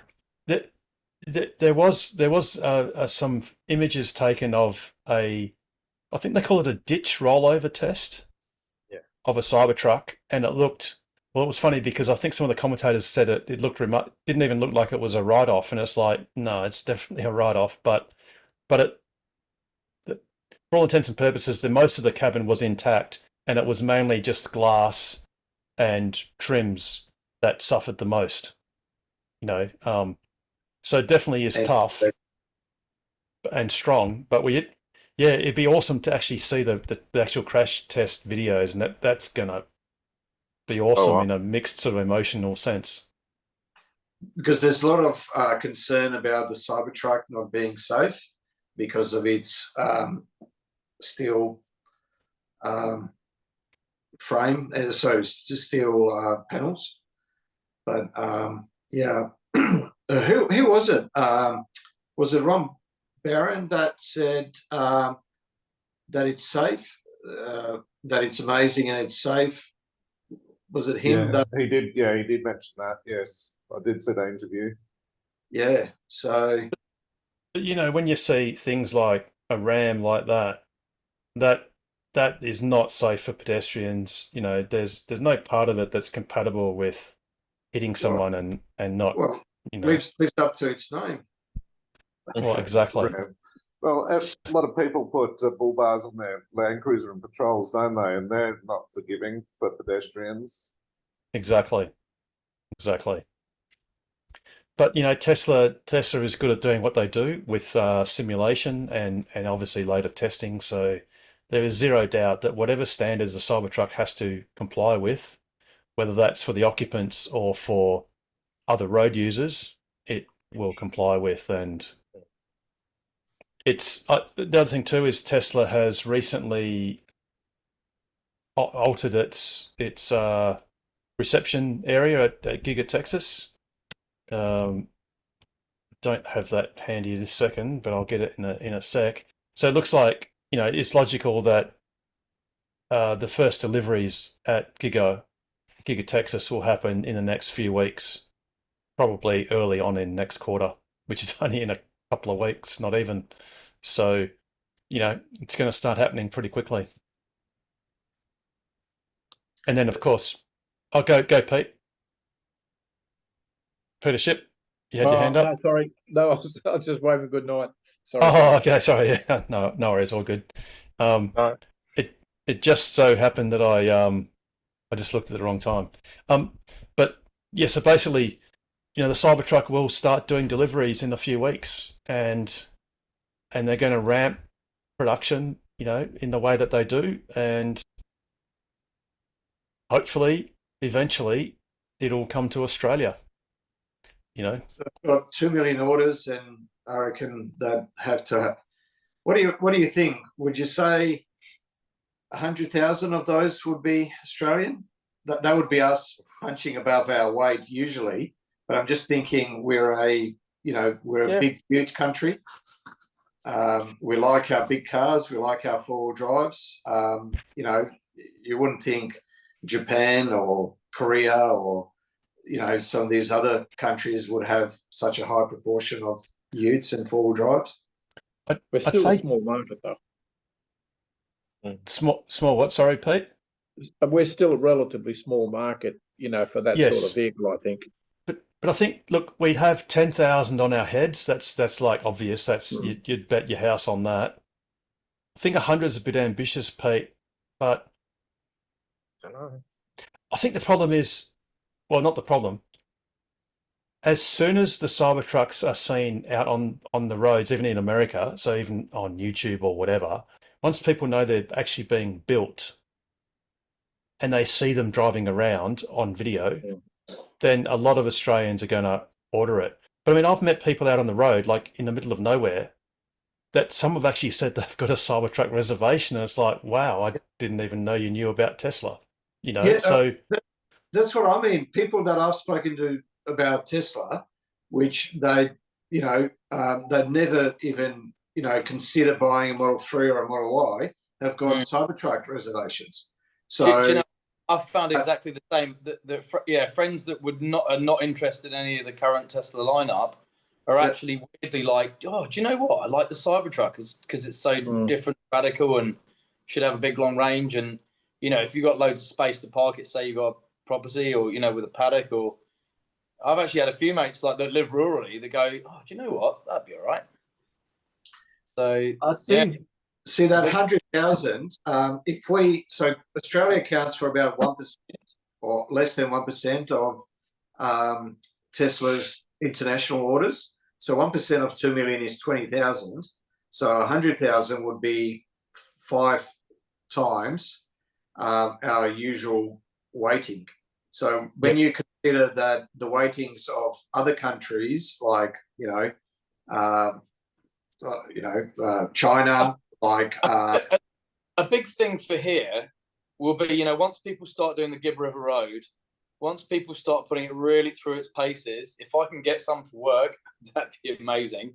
Because we destroy Land Cruisers and Hiluxes, and it's once you get a few big companies, putting them through their paces and they hold up, I think you might have to be surprised actually at the demand. So now, Des, sorry, you're going to say something. Yeah, go, Des. Yeah, I was just about to say, last year there was 256,000 utes sold in Australia. So if you look at 10%, that's 25,000. Yeah, realistic number. Yep. And the thing is, there'll be some pent up demand. So the Cybertruck came out in November 2019. It was revealed. So there's been a few years of pent up demand. But again, many people will go, it's on the never. Like the same thing happened to Model Y. I was about to say. Actually, WA, weirdly for us, because normally we were sort of unloved by Tesla. But weirdly, WA cleared all its day one reservations on the first shipment, whereas in the Eastern Seaboard, sadly, it was more than 6 months and they were still catching up to day one reservations, which was really unfortunate. But that now is a rounding error compared to what is now being sold every quarter by Tesla here and in the rest of Australia, because most people, it was still for them something ethereal that, oh, well, I'm not going to order something that I don't know when it's going to arrive and whatever. But now everyone can see them on the streets, and you can literally go to the inventory page and get some literally in stock. That's why orders are exploding, because those people can't bear to wait, 6 months, 9 months, 12 months. They just don't want to do it to themselves. But if they can get it in a few months, dang, they place an order. 4 weeks was bad enough for me. So say again, Des? I said 4 weeks was bad enough for me. Oh, Des. That's just that's a blink of an eye. You could hold your breath that long. I was amazed that I got it so quickly. I was very surprised. Well, we had a lady that got one within a day, didn't we? Yes. 24 hours? Basically, yes. Yep. Yep. I might have been 48 because of a payment issue or something, but the technicality. But it was basically like a Friday, turn up on a Friday and get it on a Monday or a Tuesday. There's a few years ago, people were saying the same thing about the Model Y. They were saying, look, if he gets 10% of the crossover market or the small SUV market, then that's a reasonable figure. And, you know, in the first half of 23, it was the best-selling car in the world, period. So not the best-selling EV, but the best-selling car of any fuel type and across all categories, including utes, including sedans, including sports cars, including four-wheel drives. Just the best-selling car, period, globally in the first half of 2023. So, and I now potential to do the same. I know anecdotally people that are just ordering them, like, you know, that are people I work with, just left, right, and centre now. I think that now that everyone's finally cottoning on to the novated leasing, and seeing other people that are really cluey with finance getting onto it as well. I actually know someone, another company, who couldn't believe the figures, so put it through their cost controllers to say, right, break the maths on this, and they came back and they said, no, it's sound. So my next question was, are all the cost controllers getting them? But he didn't know. But yeah, I think the point being, and it's going through that magnification bit, you know, now I know companies that I work with, it's kind of, you know, once a few people get them, it's just snowballing. Yeah. And that's in the spectre of, I personally know of a couple of accountants that had the wrong end of the stick, and they wrongly thought that the depreciation, 100% depreciation thing had stopped on the 1st of July this year. But which it has, but not for this EV arrangement. Yes. So for small and medium enterprises, it went from unlimited asset write down or 100% asset write down on day one for an unlimited value, and it's gone back down to up to $25,000 per item. But that does not include EVs. So what you're saying, Richard, is, you know, people are catching on to it, but I think there is a little bit of a false. Well, some accountants don't actually understand that EV thing still is very much current, and I don't know if there's actually I haven't checked legislation. I'm not even sure if there's a time limit on it. I think it's just for the time being. So it's a massive, like you say, Richard, people, it's almost too good to be true when they look at the implication that you can get a $70,000 EV, and that's cheaper to novate a lease than a $40,000 basic ICE car. And it's almost like too good to be true. But it's not. It literally is true. You know, and that's ignoring zero, almost, well, at least in the case of Tesla, zero service costs almost. Do we know how long the novated leasing, this scheme, is going to go on for, or is it just? I don't. It doesn't have an end date. There is no date in the legislation. There's a review. Yeah. Phenomenal. Say work. again, Des? There's a review date, I think, of 2027. It'll be reviewed. Oh, right. But that's just in regards to whether they get rid of FEVs, and whether they just confine it to pure EVs. Yeah. So let's just call it for the time being as well. Just it gets ongoing until there's a change of heart, but definitely for the next. Or maybe a change. Because it was definitely brought in by the Labour government, and I reckon they pulled a blinder. Yeah, well, the thing is, I guess you could say if you take it to a political sense, you then ask the question: what's the chances of a change of government next term? And that is whatever it is. And look at it as what's his name from Yes Prime Minister or Yes Minister. It's a brave minister or a government that undoes something as good as that, where it's a triple bottom line winner. It's an incentive, but it doesn't. Well, it does cost money, but it also assists the environment. It assists with electrifying everything. It assists with utilizing renewable energy, which can be difficult to utilize during the daytime, say. So there's not a lot to criticize with it, to be honest. I would argue, Harold, that it doesn't cost money. It's not the government having to hand over money. It just means that there's a reduction in tax revenue. But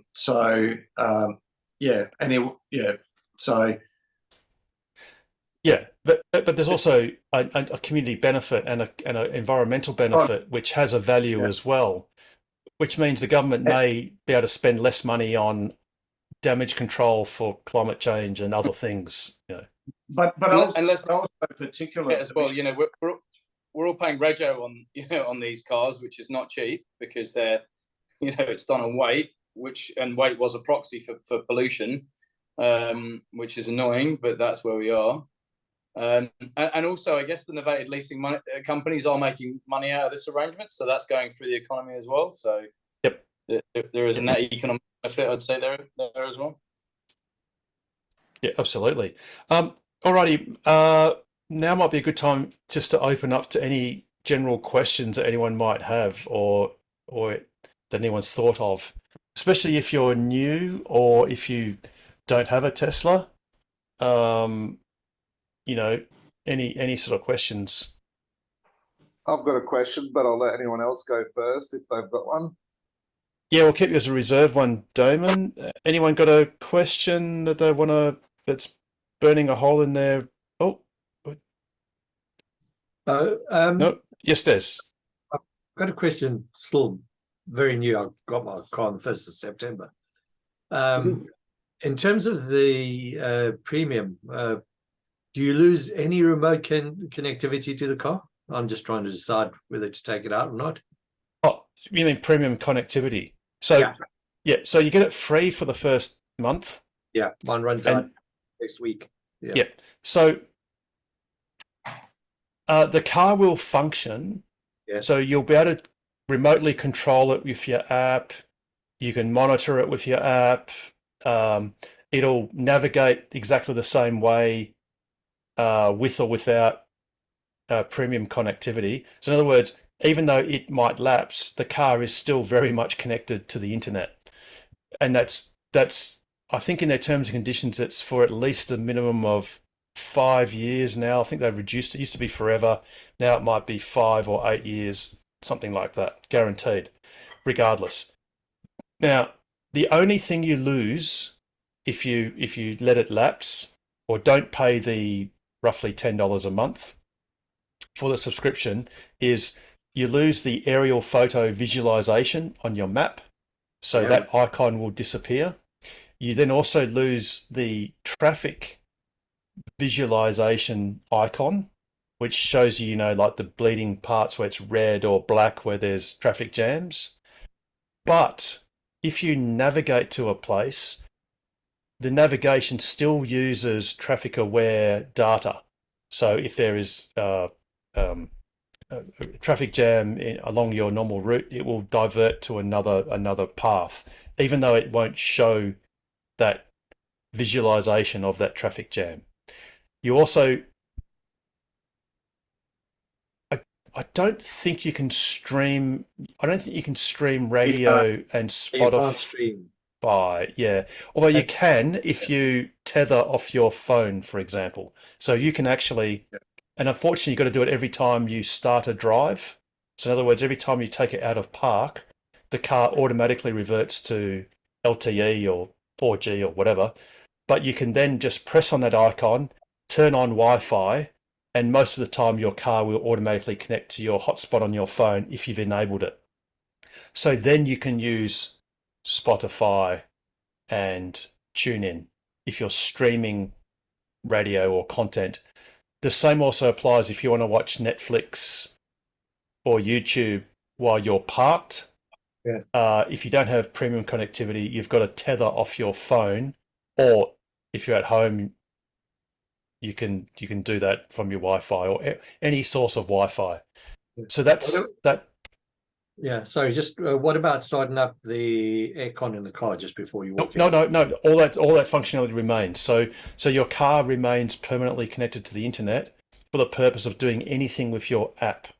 You can even still view Sentry footage. No. Not footage. No, Oh, you can't? No. Oh, okay. No. All right. Sorry. No Okay. Well, live there's another one Sentry then. mode. Okay. Then you lose the ability to remotely observe your car's cameras. Yep.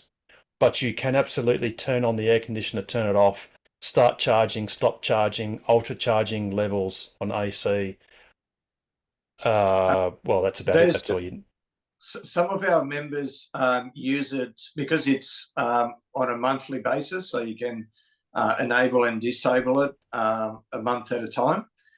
So some of our members have it turned off in the city, but then when they go on longer holidays, they turn it on, because they take advantage of the data streaming. So things like YouTube and Disney Plus, especially if they've got kids and if they're charging at a charger, it works out a lot cheaper than if you had to stream that through your hotspot. So that's one way to use it. But for $10 a month, if you use any of the streaming services, you're probably getting pretty good value. Yeah, In fact, it's better we use value a than lot. this. Yeah. Go, Des. Sorry, I'll just say I must probably won't use a lot of the features much. I mean, the satellite view must probably wouldn't use it. Like the traffic awareness stuff, that's pretty good.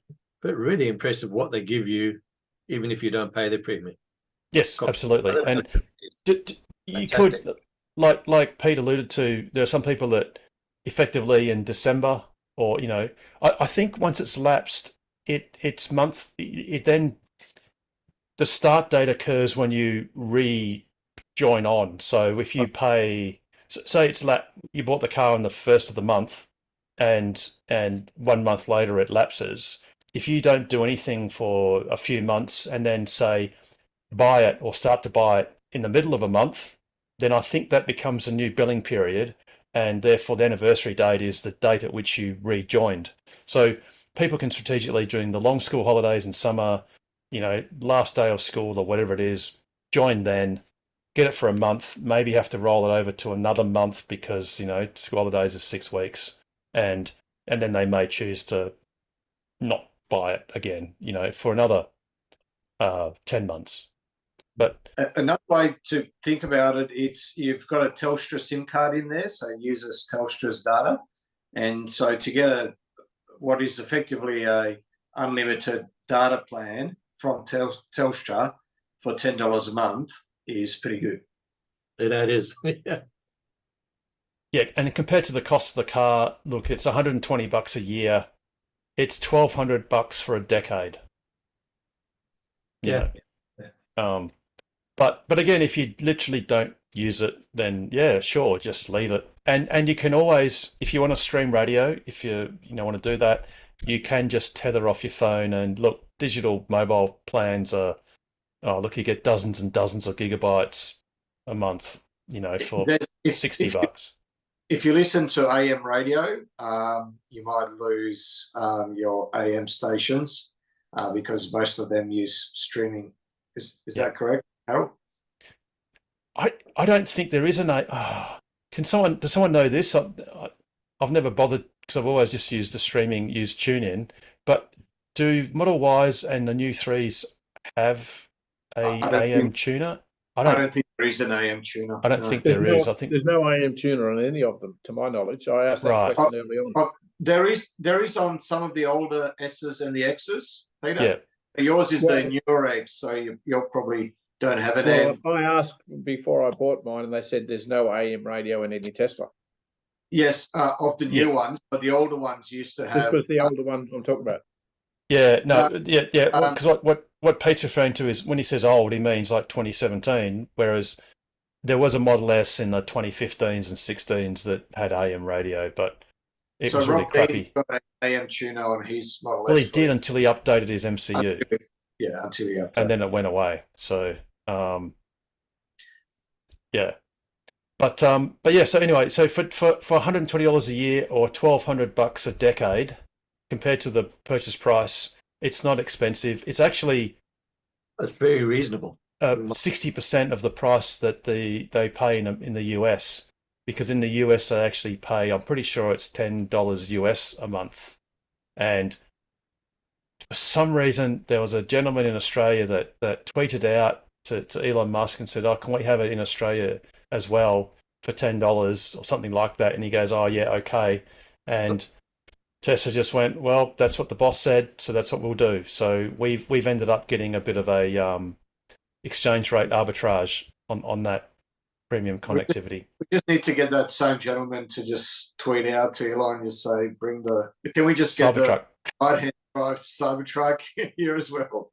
And get Elon just to say, yes, okay. And yeah. Yeah, exactly. Oh, it actually reminds me of a light show too that, let me just try and get that. There was a world record, it was claimed, in the sense of, well, it kind of is a world record if you say it is. I'll just try and was it by 4 cars, Harold? It was in Sorry? Austria, wasn't it? Oh, It was in Austria. yeah. Hundreds of them. If That's someone's about got it, if you can please put it in the 4, I think, chat. versus 200. It was 255 250. cars. See our light shows. Here we go. Not Vegas. Sorry, I'm just trying to find it, and it's no. Has someone got it? No.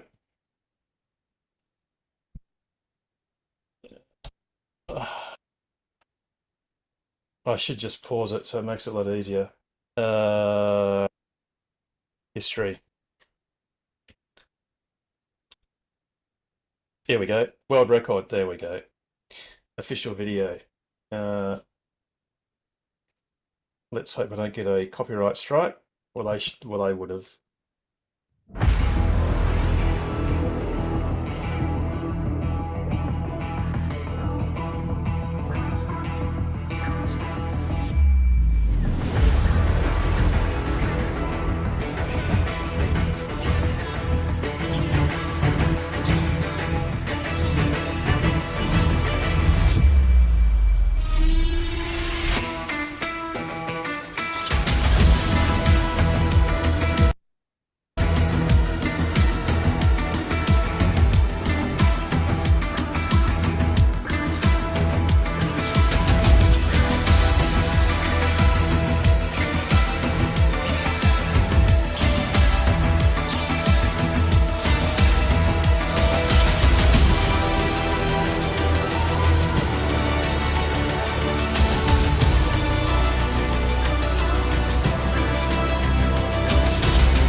So there you go.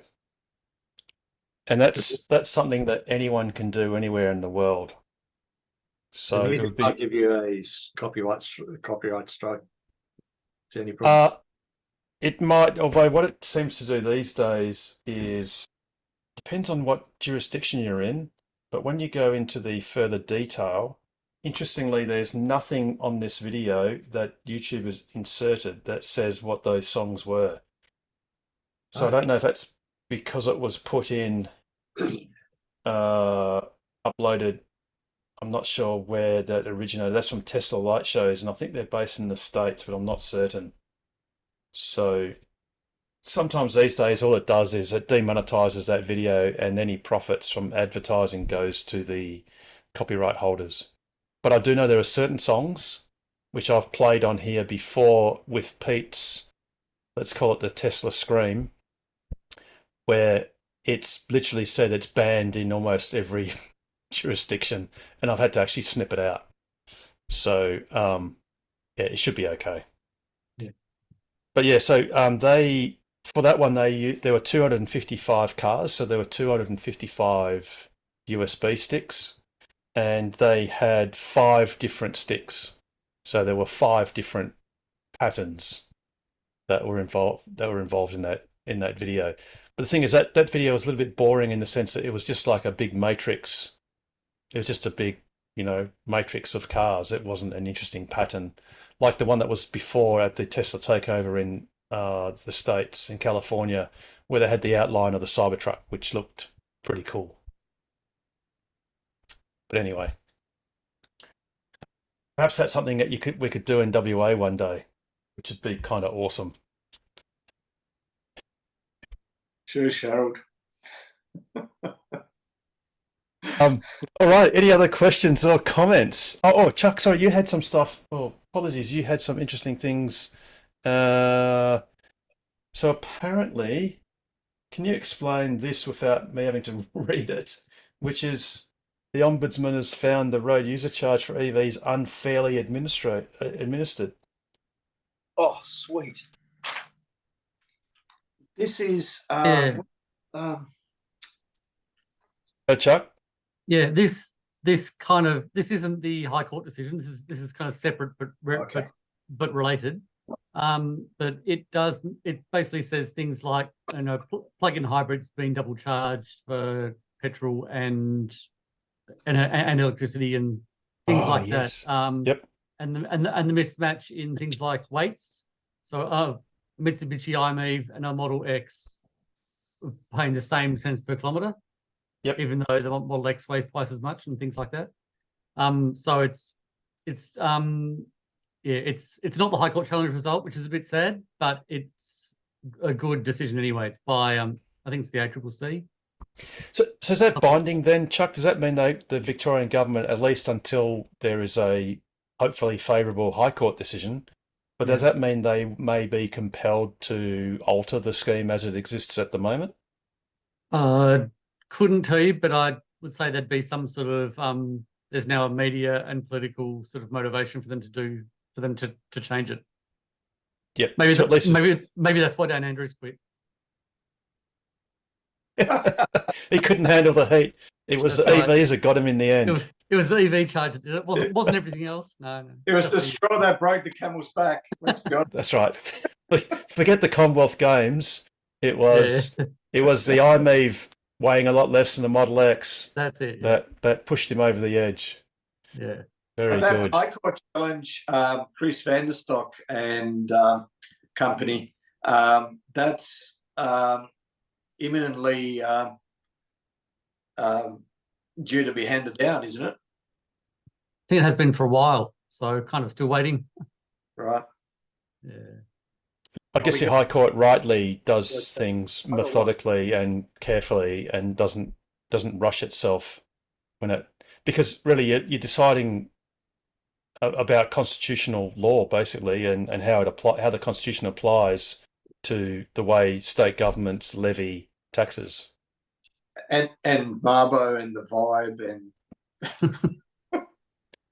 That's right. Oh, Chuck, I did look, but I haven't seen any activity. So obviously on PlugShare, the new supercharger at Calliope, something like that. Calliope? Yeah, that'll do. Calliope. That's had some more modern photos than the drone footage I took. Yeah, it's a very interesting layout. Oh, and we were right. It is 6.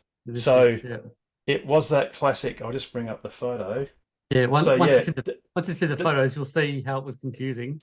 Yes, yeah, because these two are side by side with a gap, which is like that's really weird. That's almost like a disabled kind of thing, I think. Or pedestrian walkway. Or pedestrian, yeah, or maybe might be more for accessibility, basically. A bit like the WAEV network charges. Yes, and of course you can see that most of the bays are reverse in, but 2 are forwards. So the one on the left is a forward bay, and the one on the right is a forward bay. But it's going to Yeah. make it confusing because not everyone's going to realise that, and They're going to park weird. oh, they're going to park weird. realise enough. Yeah, soon as I think it's I think it'll suit cars towing. They can use the far left one. It'll suit other EVs with ports on the opposite side. They could use the far right one. Yes. And it will suit disabled. It's disability friendly. So yes. Yeah. So Yeah. it looks a bit weird with sort of charges everywhere in a random pattern, but I think it covers a mix of uses, I think. The one on the right looks a lot wider. Yeah. The one on the right. Yeah, it does, doesn't it? I think the space is the disabled, same. I think it's a good thing. A good call. Yeah, it can be deceptive because it is on an angle and there's a bit of weirdness with the image, but yeah, I think you could be right. The one on the right does look a bit wider, which would make sense. Yeah. If you want a disabled a friendly bay. Yeah. Which is a lot better than obviously the Lancelin one, which unfortunately is just a hot mess of curb with, just terrible arrangement. But anyway, hopefully it's something that the club will certainly lobby Tesla to please don't do it again anywhere else. And perhaps they've learnt from that. I don't know. That's it. But we're very thankful that there is WA's fifth supercharger there. So that we're thankful, but it could have been done better, absolutely. But yeah, we'll take a crappy installation over no installation any day. Absolutely. I think there was someone in the chat with their hand raised. iPhone 12. Hello. Yeah, I was just ready to buy a Tesla. Oh, right. Okay. So all you need to do is just buy a standard range Model Y, Poverty Pearl White, black interior, costs you. Actually, let's just bring it up. Let's just work out. And of course, you can even use a referral. If you don't know anyone that owns a Tesla, you can just go to the TOCA website, get the referral code. Let's just have a quick look at the prices. And I'll tell you exactly why you only need to buy the standard range, which I know sounds really weird. Because a year or two ago, Sorry, it was a Model Y that you were after, not a Model 3. Josh? I'm going for the Model Y standard range, poverty options.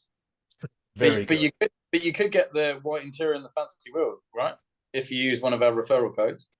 Yeah. So on this right now, this has got Gary's. This is this random referral. Gary's referral applied. So this is with a referral code. And again, Josh, you just go to TOCA's website, or if you know someone, and like I described earlier, you just open the link in a window first, and then you open Tesla, go to WA or Australia, then WA. So with a referral code on a bog standard Poverty Pearl White Model Y, the drive away price is $71,840. And obviously, because the subtotal is vastly less than 70,000, it does qualify, and you will get $3,500 back after spending the $71,840. Now, the reason, assuming you get in before the 10,000 has been allocated. Yeah. And with that, and you get the Gemini wheels, which are the most efficient as far as energy consumption. And you can, I'll see if I can bring this up. You can easily take off the wheel covers and basically take the wheel covers off, and you've got some fairly nice looking alloy wheels underneath. And then you can just get the plastic wheel cover nut covers, the lug nut covers, and a center cap from Tesla's. Actually, I think that's on Tesla's website in the shop. Now, obviously, you've saved your $750 using a referral code. And again, I encourage you, if you know someone, Josh, that's got a referral code, say to them, hey, I'm happy to use your referral code if you're happy to buy me a wall connector. So they'll get 10,000 points, they'll spend 9,000, give you the wall connector, and it's a win-win. You know? Or if you can't be bothered doing that negotiation and you don't know anyone, just click on the website and TOCWA's website, get a random referral and apply it.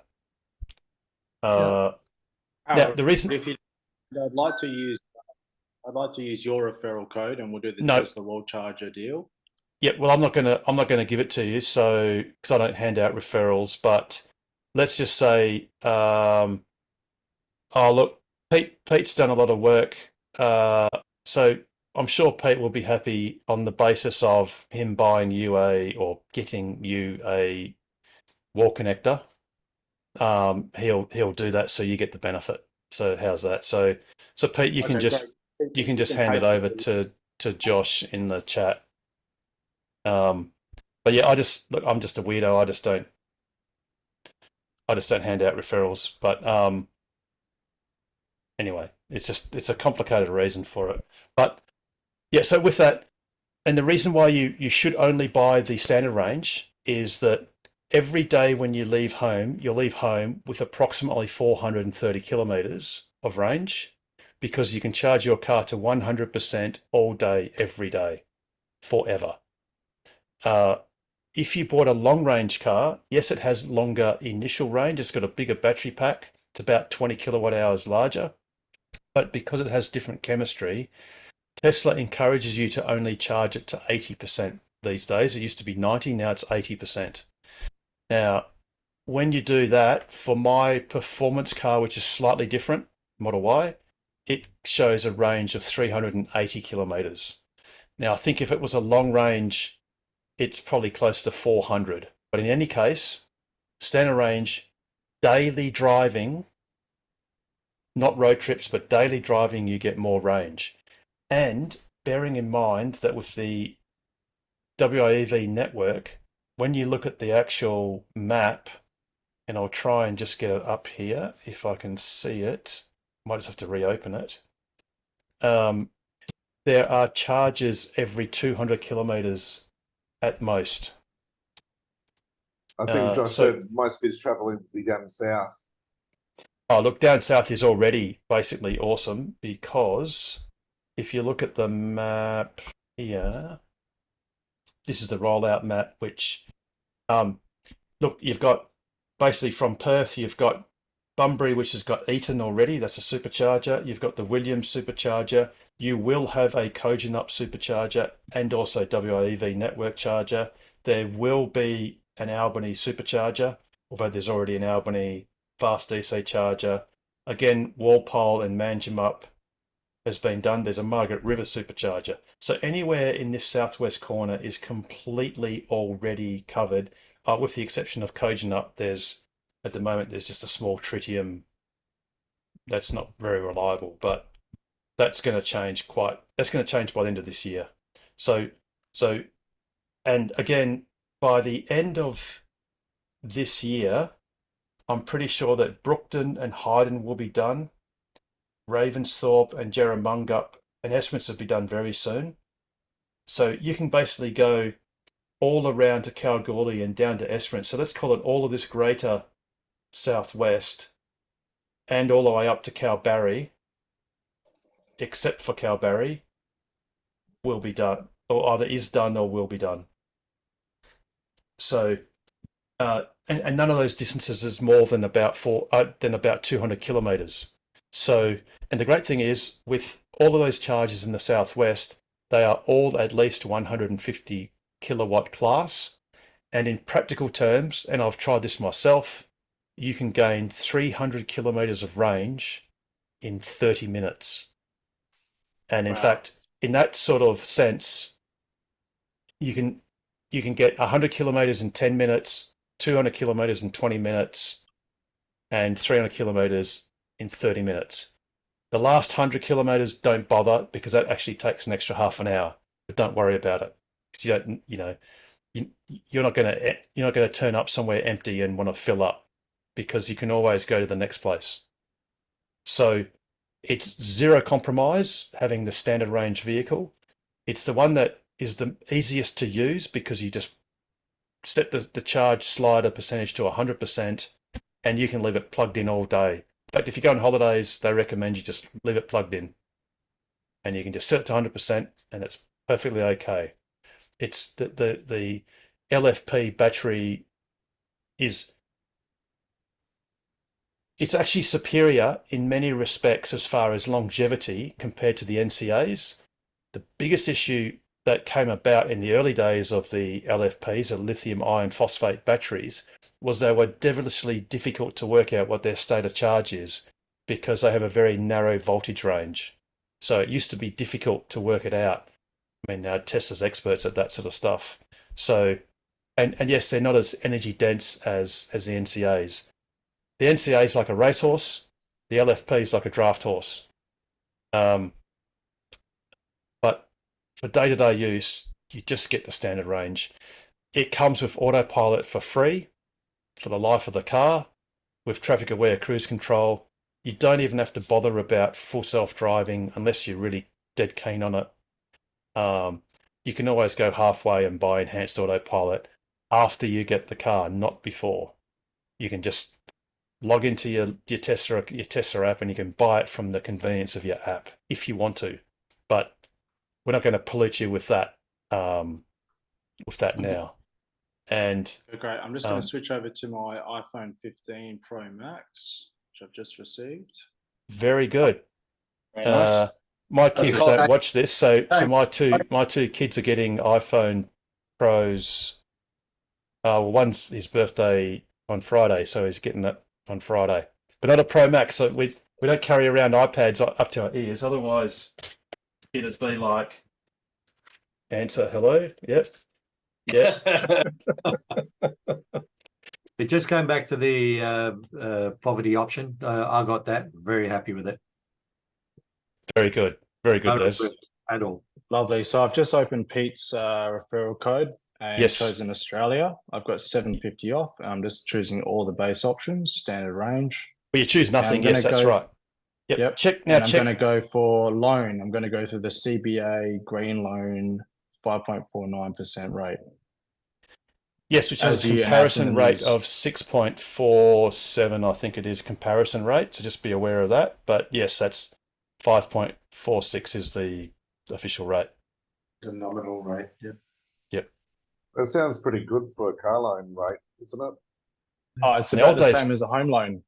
Yeah, right in the now. old days, car loans used to be horrendously expensive. Well, they still are if you go to Yes Loans, but it's a very good, it's a very good rate. And look, Josh, you're not going to regret it. You're just not going to regret it. The only thing you're going to regret is you didn't do it earlier. Literally. If you've got an option to do a novated lease, I'd recommend doing that. It definitely All pays. right. Are you going to get a better rate than 5.49? No. Oh, yeah.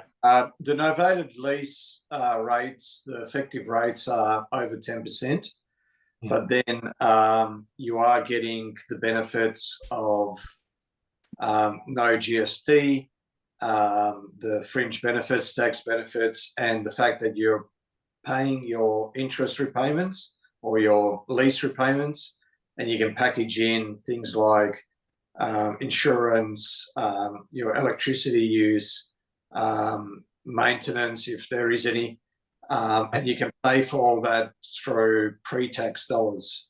So, and the novated lease companies will tell you that that benefit outweighs the high interest that they charge you. So think of, sorry, Pete. So think of them a little bit. You might be a bit harsh, but I'd consider them to be a little bit like duty-free shops. Yeah. They're actually making a bit of a killing on the interest on their interest rates because, and it frustrates me because why can't the Commonwealth Bank, who is offering a green or an EV loan package, why can't it turn that into a novated package at not much higher cost? But they don't.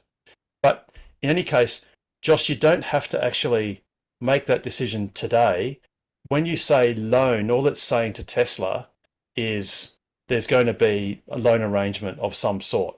You can specify that at a later time. In fact, I'm pretty sure you can just pick cash, and again, it doesn't matter because you're not going to get your car for some weeks, like maybe a couple of months, and at any time before everything's finalized, you can say, oh, actually, I want to do this as a loan, and in fact, I'm going to do it as a novated lease.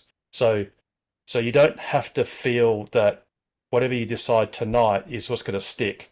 You can change that as far as cash, loan, or novated lease. So your circumstances are different to everyone else's, and we're not going to ask you. Please don't say what your taxable income is or anything personal like that. But the higher your taxable income or the higher your tax bracket, the more compelling a novated lease becomes because of the tax effectiveness of doing it in pre-tax dollars, the lease payments. So yeah, no, I'm keen on going for the CommBank 5.49, and I was pleased to hear in the news that not the news tonight. I already heard about this CBA yes, yeah, hookup with Tesla. So I'm Yep. keen to actually try this out and go through Yep. the process choosing loan. Yep. And I'm going to click order with card now and just go through Awesome. the process now. Yeah, fantastic. Yeah. Fantastic. So I'm just going to do it live with you guys if you just want to hang by, and I'll fill it out. just to back up what Harold's saying is definitely do the comparison if you do consider it. It worked out for me. I've looked at it previously and didn't make sense to do novated lease, but with the fringe benefit tax waiver on the novated lease, it made it worth my while. Well, having said that, Des, I know someone personally who asked their employer, and this is not a junior person. This is someone that, let's call him management level, and it's a small business that he's working for, and the boss basically said, yeah, but if I get one for you, then other employers will probably ask for it, and I just can't be bothered. Now, whether that's depends on your company. Exactly. So again, it just depends. But for certain people in certain jobs and certain positions, and like I said, the higher your taxable your taxable income and therefore your marginal tax rate, the much more compelling it becomes. It also depends on the company as well, because I got 2 quotes and there was a significant difference in the repayments. Yes, you've got to do your research. You just got to make sure that you're comparing like to like as well, because different novated lease companies will package in different things and they'll use different assumptions. So some of them will package in servicing and maintenance, and some of them don't understand how little servicing and maintenance there is with a Tesla. So sometimes they just use whatever the standard is for, that type of car. Which sort of doesn't make sense. There's a lot of levers that they can pull.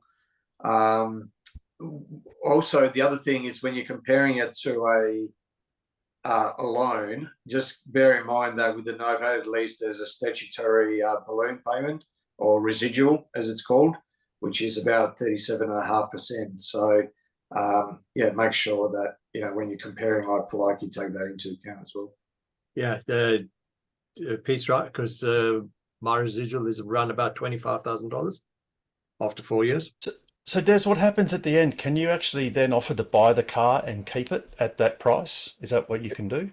From what I can make out, it's if you sell the car, you keep whatever profit that's made, or you can refinance it. Refinance it. The car's in my name. Tesla will, when they do the transfer, the car, everything goes in your name, but I believe that's actually normal. A colleague at work bought an ICE car on novated lease, and it's in his name. So, because I thought it was owned by the finance company, but no, might have been like that in the past, but not anymore. Yep. Cool. So, Josh, how you going? You got completion? All right, I've just paid the $400 and I'm setting up my account password now. Cool. Very good. Did you get a hedgehog? Do you still get a hedgehog? Yes. You got the hedgehog. I've just clicked past that screen. I wish I just left it, but I'm just setting up my password now. I remember seeing some kind of hedgehog. Yep. Very good. Congratulations. Congratulations. Well done. Thank you.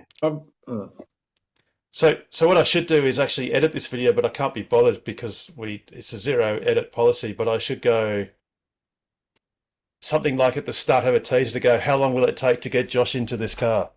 But that's awesome that we were successful. And the thing is, hand on heart, you've made the right decision, and I know that for certain, and I don't even know you. So, you know, it's just, the Model Y really is the best. Yeah. There's a reason why it's the most popular car in the world. Let's just say that. Exactly. We're all excited for you because we remember back the first time that we got ours. Yeah. Look, I was that nervous when I got mine because mine was my Model X back in, I forget the exact date, but it was approximately the 15th-ish or 14th-ish of March 2017. It was literally hand delivered to my house. So the gentleman flew from Brisbane. It was Owen Jones, who still works for Tesla, but now in a more senior position. He flew specifically from Brisbane to Perth, picked it up at Auto Nexus in Canning Vale, drove it to my house, and said, congratulations, here's your car. I think I even got a bag of swag. It was like a bottle of champagne and nibbly bits and like a basket of goodies and stuff. I think there was even a Tesla mug in there. And he was about to call for a Uber, and I said, "Oh no, I can take you back to Auto Nexus." But I was kind of that nervous, and I thought, "Oh, well, you could always just drive me to Auto Nexus, and I'll drive it home." And he goes, "No, it's your car. You drive it." So I drove him for the very first time I've ever driven a Tesla to Auto Nexus, and yeah, that was nearly 7 odd years ago.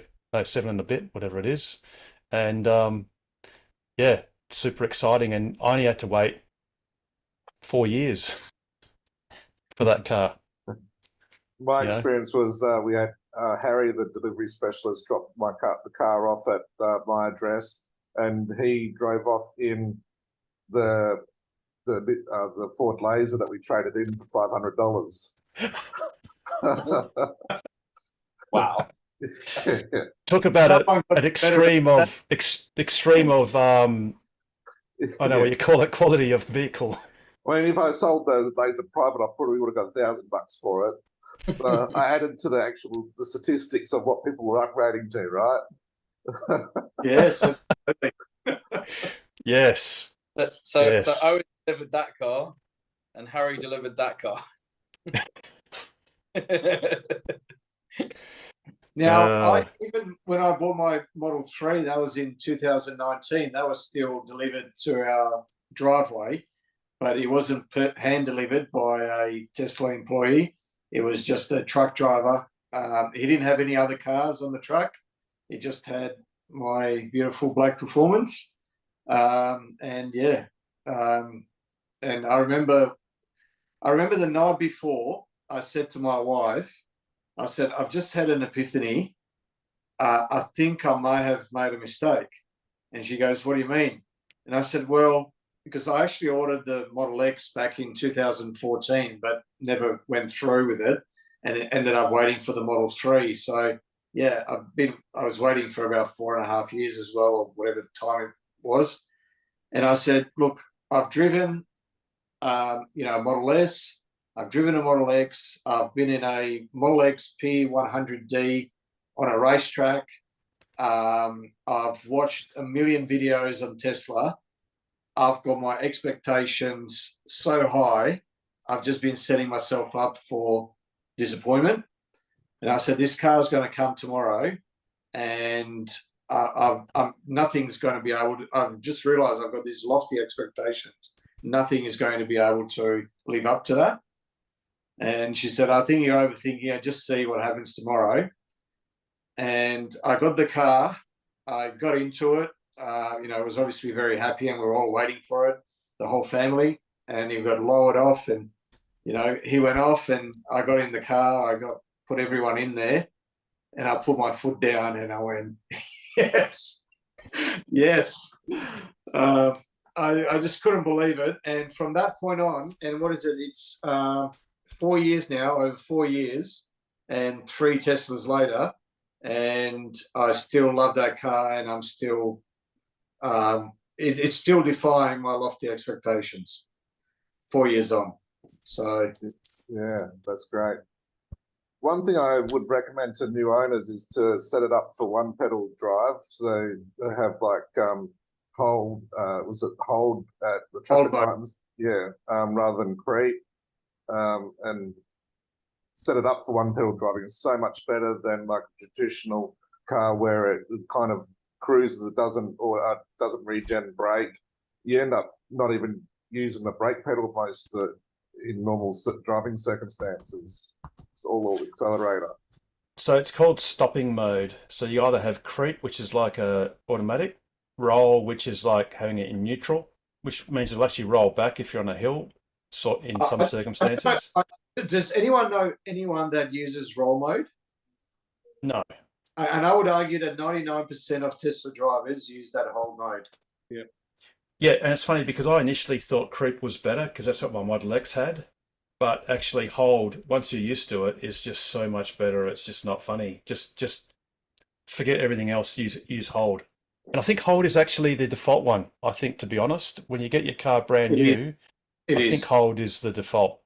So, and that's one, Josh, that when you take your foot off, it retards. In fact, if you're driving along, take your foot off the accelerator, after 300 meters, depending on your speed, it'll slow and come to a complete stop and stay stopped. And whether that was on a hill or downhill, it will do the same thing. It will come to a stop and stay stopped. And that's the best mode because most of the time you can just drive around with just one pedal, which is the accelerator, and feather it.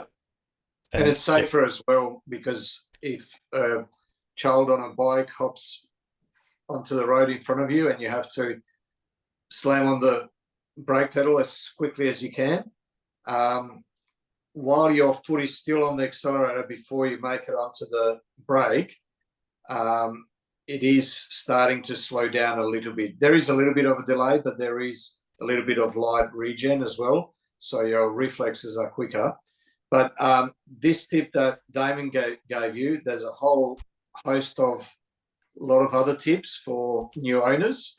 If you Google what to expect when you're expecting your Tesla, and if it doesn't come up, you can put in what to expect when you're expecting your Tesla and TOCWA, TOCWA. I've actually put that article link in the chat as well. There's a whole list of very good tips. Talks about how to charge it, how to set up your car, including hold mode, including some of the other safety features.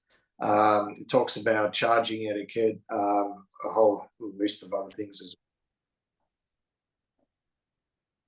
well. Fantastic. I'm very excited. So I'm just wondering where the option is to actually start applying for the loan because obviously I've been given You'll probably find you get a phone call tomorrow from Commonwealth Bank. Oh, yeah. Yep. Yeah. If you don't hear from anyone over the next couple of days, let me know or send Tesla an email. You can try CSAU@tesla.com, and that just stands for Customer Service Australia, at Tesla.com. So you can try that one. But I've got a feeling that one's being used more for service. So in terms of maintenance, service type requests, but I may be wrong. So as far as how things work, Pete would only get those points for the referral after Josh receives a vehicle, and then he can then purchase the wall charger for Josh. Yes. Yep. So Pete will actually, if Pete looked into his Tesla account, it would actually show that Josh has placed an order. So that happens immediately, because there was a gentleman that I spoke to a couple of days ago that actually ordered. I forwarded a friend of mine's referral code, and for the same purpose, to buy the wall connector.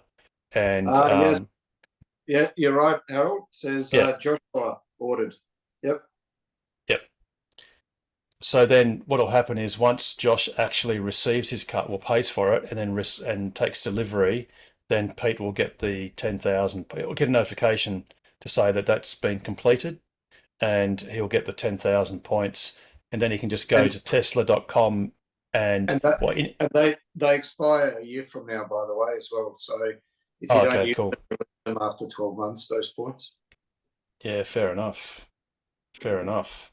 Yeah, I wouldn't have known that. But yeah, so that's what you can and then you can order it and then get it in the post and then get it to you, Josh. So that way it's a win-win. So you save some bucks and you get a free wall connector, which is the main charger for home. So that saves you 700 and I think it's roughly $750 again on top. So you're basically $1,500 ahead. Yeah, that's awesome. So I can get up to 11 kilowatts charging, can I? A single phase house? No, 7.6. So if you're a single phase house, the most it can deliver, the most the car can take is 32 amps single phase. Or if you had a 3-phase house, it can take 16 amps 3-phase. So it translates to about 70 kilometers an hour at 11 kilowatts or on 3-phase, and about 50 odd at 7.6 kilowatts single phase. And about 7 hours charging 0 to 100, I believe. I haven't tried it. So say again, Des? About 7 hours to charge from 0 to 100 on 32. Yeah, look at 7 kilowatts. It's about 7.5. If you're literally dead flat to dead full, yes, that's correct. And the point of that is, it's like your mobile phone. When you go to bed at night, you plug it in before you go to bed. You wake up in the morning, it's full, and it doesn't matter whether that took 1, 2, 3, 5, 7 hours. It makes no difference. And the great thing is, you'll very quickly get into the routine of, and unfortunately, for right-hand drive market, the charge port's on the wrong side because it's on the left side, which is the wrong side because you should be on the right side anyway. It's on the opposite side to the driver's door, basically. So if you get into the routine of when you arrive home at night, you plug it in, and then wake up in the morning and unplug it, and then whatever happens overnight. Now, what you can also do, Josh, is if you have got solar panels and battery storage, but only if you got battery storage, notwithstanding what Richard Chapman has done with his usage, you can also get the EV tariff, which gets you a slightly better discount overnight. But unless you have battery storage, in my personal opinion, don't bother, because you pay 50 odd cents per kilowatt hour between 3 p.m. and 9 p.m. Year round. And unless you've got batteries to ride you through that, it's going to cost you money on average. But you can also set your car up to charge at a delayed time. So you can tell it to start charging at 11 p.m. if you want, or whatever. There's lots of different options. But rather than bombard you with that now before you even have the car, there'll be plenty more Ask Us Anythings to do that slowly. One thing just to recommend, and I'd probably look at doing that now, is your car won't come with what's called the UMC, the Universal Mobile Connector. So that's, you'll have the wall charger, but obviously, by the time that comes and everything, it's always good. I always recommend to buy the UMC as well, because you want to keep that in the car, because there will be a point at which you'll want to use that when you're away from the home, and you'll be able to charge on either 10 amps or 15 amps. It comes with 2 tails, and for about $150, $160, you can actually buy a third tail, not necessarily from Tesla, but one with a 32 amp 3-phase 5-pin connection, which you can use, if you're going a fair way out of Perth. But there it is there on the left. So the mobile connector is $550. Now, it obviously makes more sense for Pete to get you the wall connector, because that is $750. So it makes more sense to use the referral points to get this thing for $750 of value than the mobile connector for $550. And I would recommend doing that now, because there has been periods when Tesla ran out of those, and people that were getting their cars delivered couldn't get them, which was a bit of an issue. If you were going to buy one other cable, I'd recommend that blue one that was next to it. That's what's called a Type 2 to Type 2 connector. And that one you'll be able to use at shopping centres and other wineries, etc., that have free, usually free, but sometimes paid, not free, we shouldn't say free, complimentary, but sometimes paid AC charging. So that's you can get that cable cheaper for about $250 from some other third-party sites, but just be careful that it is the right that it has right capacity, and that it's the right length as well. And the reason why meters make sense is in case your charging spot is iced, so there's another car parked there, the 7.5 meters is long enough for you to park in the park bay next to that one and still be able to charge. So it's you don't really want the shorter one. I've also provided my mobile number in the chat, so any questions, anytime, feel free to give me a call. Just to back up what Pete's saying, just be careful if you look for the other ones. Some of them are single phase. Yes. You've got to read the small print. And normally 5 meters, not 7.5. And so you reckon the extra 2.5 meters makes a difference? Oh yes, because you just never know. You might be iced and you might have to go to one bay across, but in certain circumstances you could actually go to 2 bays if, for instance, the charger is to the left of you or you are to the right of the charger reversing in, then you can actually sometimes reach 2 bays away. The big thing is on here it shows you can see it's 3-phase because it's got all the pins. Some of these are actually, they've got pins missing because things like the Hyundais and the Jaguars, they only have single-phase chargers, so their cables are only single-phase cables. But the other big important thing is that this thing is actually capable of passing 32 amps 3-phase, even though you can see it basically can only go to 11 kilowatts, which is 16 amps 3-phase. Now, I know of people that have bought a 16 amp 3-phase cable, and you'd say, well, that works perfectly well, which it does. But there are some sites, such as, for example, in South Australia with the RAA, where they have a 32 amp single phase outlet or Type 2 outlet. What the way these cables work is the cable basically tells the car and the charger what it's capable of passing through it. So if you buy a 16 amp 3-phase cable, yes, you'll get full rate at a 3-phase outlet. But if you connect it to a single phase outlet, you'll only get 16 amps single phase, which is not 7.6 kilowatts, it's 3.3. So, sorry, not quite that. It's 3 point something, whatever. So it'll basically halve your charging speed at those locations where it's only a single phase output. Oh, for example, all of the emergency Type 2 outlets that the Synergy part of the WA EV network has. So, for example, if you go to Walpole and the fast DC charger is not working for whatever rare reason, there's a Type 2 outlet, but it is restricted to 32 amps single phase. So if you were to use this cable at that location, you will get the full 32 amps single phase, which is 7.6 kilowatts. Tesla just don't list it because they presume everything is 3-phase, but that's not always the case. So Yeah. Thanks very much, gents. It's because I've been agonising over.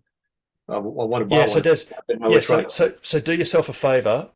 Look, the chances of you needing to use, for example, on a WIEV network, the ChargeMate, which is the emergency charger, is quite low. It is. But for the sake of a few dozen dollars, just get the 32 amp 3-phase, and then wherever you go, you'll always get the most power out of that outlet, regardless of what it is. Yeah. Thanks very much. And also, if you're wondering, okay, I just bought a car, being asked to buy a $550 cable and a $310 cable, when's this going to stop? Pretty much across the wall connector, which you'll get for free, across the $550 UMC and the $310 Type 2 cable, that will pretty much cover about 90% of all the charges out there. And if you added that 32 amp 5-pin tail to your UMC for 150, 160 bucks, you'd cover about 99% of all the charging around Australia. You just got to be careful with that tail. If you're at a remote area that doesn't have the grid connected to it and they're running off a generator, you don't want to be plugging that in, because you might be drawing a bit too much on one, because the UMC is a single phase device. So you'll only be pulling all that power through the single phase, and you might trip the generator and have the whole side go offline. But bearing in mind that this WAEV network will be complete, except for the Belladonna, Kaiguna, Majura, Pass, Eucla locations. This is slated to be practically complete by February next year. And if we just said by this time next year, basically, effectively all of it will be done. So, you can go to Karajini, on this network, by pretty much, Easter next year. And so the cases where Pete was saying, Pete and I and others have, and actually Richard Chapman, we've been using all sorts of adapters and 3-phase doodads and other interesting things by necessity. By, let's call it Easter next year, with the WAEV network, 99% of all your trips you can think of, except for this gap up the Great Northern Highway, which is something we're trying hard to address. Yep. Everything else will be covered. And you will be able to drive to Kununurra in your standard range car. And in fact, you don't even have to go to Derby if you don't really want to. Because Pete and I have both done the gap between the 400 kilometres between Fitzroy Crossing and Broome, or Broome and Fitzroy Crossing. Pete and I in this room have done that in the exact same car that you're going to get, Josh. The exact same car. Actually, no, I tell a lie. Pete was in a flashy la-di-da pants, white interior, white seats, whereas I did it in the black seats. So there you go. So, but also don't feel in a rush to have to get anything per se. I mean, yeah, by all means get the UMC if you want to. But look, if you're stuck, the club's got. The other thing too is make sure you're a member of the club. That's something I forgot to mention. So for a whole $20 a year, it's going to cost you. You'll be able to borrow cables and adapters, and you're also supporting the cause, obviously. So if we can get you into a car in 3 hours, then we can extract another $20 a year out of you to be a member. Yeah, fantastic. I'll definitely sign up. So that Which is, by the way, Maniki's, tokwa.org.au. You're going, the Maniki's. that cable, that's not a 3-phase socket, is it? No, so it's a Type 2. It's a Type 2 cable. So actually, also one thing you should do is download, if you haven't already, the app PlugShare. So all these things are article, including becoming a TOCWA member, including PlugShare, and it has links to the ChargeFox app and to the EV app, I think, and the ChargePoint network. So it's got a whole list of other apps that you may want to download on your phone. Whether you end up using those or not, the ChargeFox is the one app that you'll need for all those WA EV network chargers that Harold was showing you. And it also works on the RAC charger, the RAC electric highway chargers as well. So, but so PlugShare, I think you've probably seen it before on I've shared it many times. This is just some of the locations that PlugShare shows that there are chargers. So at the moment, the plugs I've got selected, in fact, I'll just check that they're correct. So let's just get rid of that one. So if you were to buy the Type 2 cable, and obviously it goes without saying, when you've got the UMC, the mobile connector, which you put in your boot, obviously you can plug into any 10 amp outlet or any 15 amp caravan outlet at a caravan park. But putting that aside, if you just have the Type 2 cable, then these are all the locations that you can basically use it. Now that's not complete because it will populate further. So for example, in town, there is a multitude of locations you can charge. The brownish looking, reddish brown, burgundy sort of looking color, they're restricted sites. So for example, Ocean Garden City Beach, that's a villa or a block of flats or whatever, strata thing. The same with, for example, hang on a sec, sorry, I'll just go to say, yeah, these are all various restricted locations, but all the green pins are the slower charging. So that's the AC charging, and the orange pins are generally the fast DC, or, well, actually it's DC chargers. Most of them are fast, some are not. And look, they are just everywhere. So PlugShare is a great thing to just peruse around. We're starting to get, I think these might be legitimate pins. So, we're already getting the Southern Cross WAEV network charger. So at this site, for example, this is the main charger, which you can use your RFID card from ChargeFox. You can order that for free once you sign up, or you can use this thing, which can't actually see it properly, but it uses a credit card acceptor. And on the left is the Type 2 outlet, which is like the emergency charger. If the big DC charger fails for whatever reason, you can still use the much, much slower AC charger, but you've got to bring your own cable. That's the one that you'd use, that light blue Type 2 cable. Yeah, so that one, so if you look at the actual cables, what I've selected in the filter is Tesla Fast just means, and the cable looks wrong, don't worry about that plug, it's just PlugShare being US centric. But this is the Tesla's supercharger. This is the CCS. This is what your car actually looks like. This is the proper looking cable, which is the fast DC.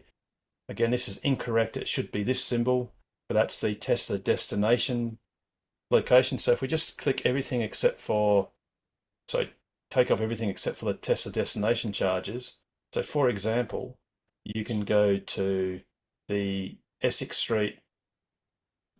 Oh, yeah, right. Okay, the Essex Street indoor car park, and there is a Tesla destination charger, which is exactly what Pete's going to buy you. It looks white like this, and that's got its own cable. So that's what's known as a tethered outlet. So because you don't have to bring a cable with you, it's got its own cable. And there's lots of locations around Perth and WA, for that matter, that have these outlets. Oh, actually, sorry. Oh, yeah, that's right. Yes, no, Meriden does. Sorry, I was confused. And Cora Retreat, yeah. So all of these locations have the Tesla destination charger, and you can see some of them are restricted. So at Bindoon Valley Escape, that's for customers only. And that's the wrong image. But yeah, anyway, so there's there's lots of things that you can sort of learn slowly, but there's no real urgency per se, because the fact of the matter is, wherever you live in Perth, if all else fails, you can just go straight to the supercharger in Karrinyup and fast charge, regardless. Or if you live down south, you can go to Eton or whatever. And, there's many other locations you can charge at. And some shopping centres actually have free charging, but these days, good luck with trying to get a spot because when something's free, a lot of people love to use it. But anyway, yeah, I can't wait. It's going to be awesome. It is. And look, hopefully you might get your car in a couple of months. So that's something that will become more. The time frame on the website says October to December. So it all depends on. Would it be correct to say he'd get it on the next shipment, or would it be the one after that, Harold? Yeah. It literally depends. I would have imagined the next shipment, and I'm not going to give away anything that Vita Prime has said, but they must be getting close to building the cars, I would have thought by now. So, yeah, I think, no, yeah. So, yeah, they've already been built, but Tesla, it seems, is in the habit these days of shipping more cars than they might have orders for. Or should I say, the number of cars they ship aren't just the ones that have been allocated for orders. So you might get lucky. It just depends. But you could also get unlucky as well. So Ken, for example, he was about the third person to order a Model Y in Australia, because I was the first and Russell was the second. I think Ken was the third and Pete was probably the fourth, or it's very close, like after the second, third, and fourths. I think we're all within about 10 seconds of each other. Yeah, pretty much. But I did beat you, Pete. You did. But Ken ordered a blue Performance Model Y with black interior. I ordered a white Performance Model Y with white interior and a blue Performance Y with white interior. And poor old Ken, he got his performance car a couple of months after my wife and I did, even though he was about the third person to order a Model Y, because they had some scheduling error or something, and none of the blue cars with black interiors were made for the first orders. So you can get lucky and unlucky. But regardless, you'll get it in the next couple of months. There'll probably be a couple of ships coming to Perth because, there's no Model 3s coming yet. So it's all Model Ys.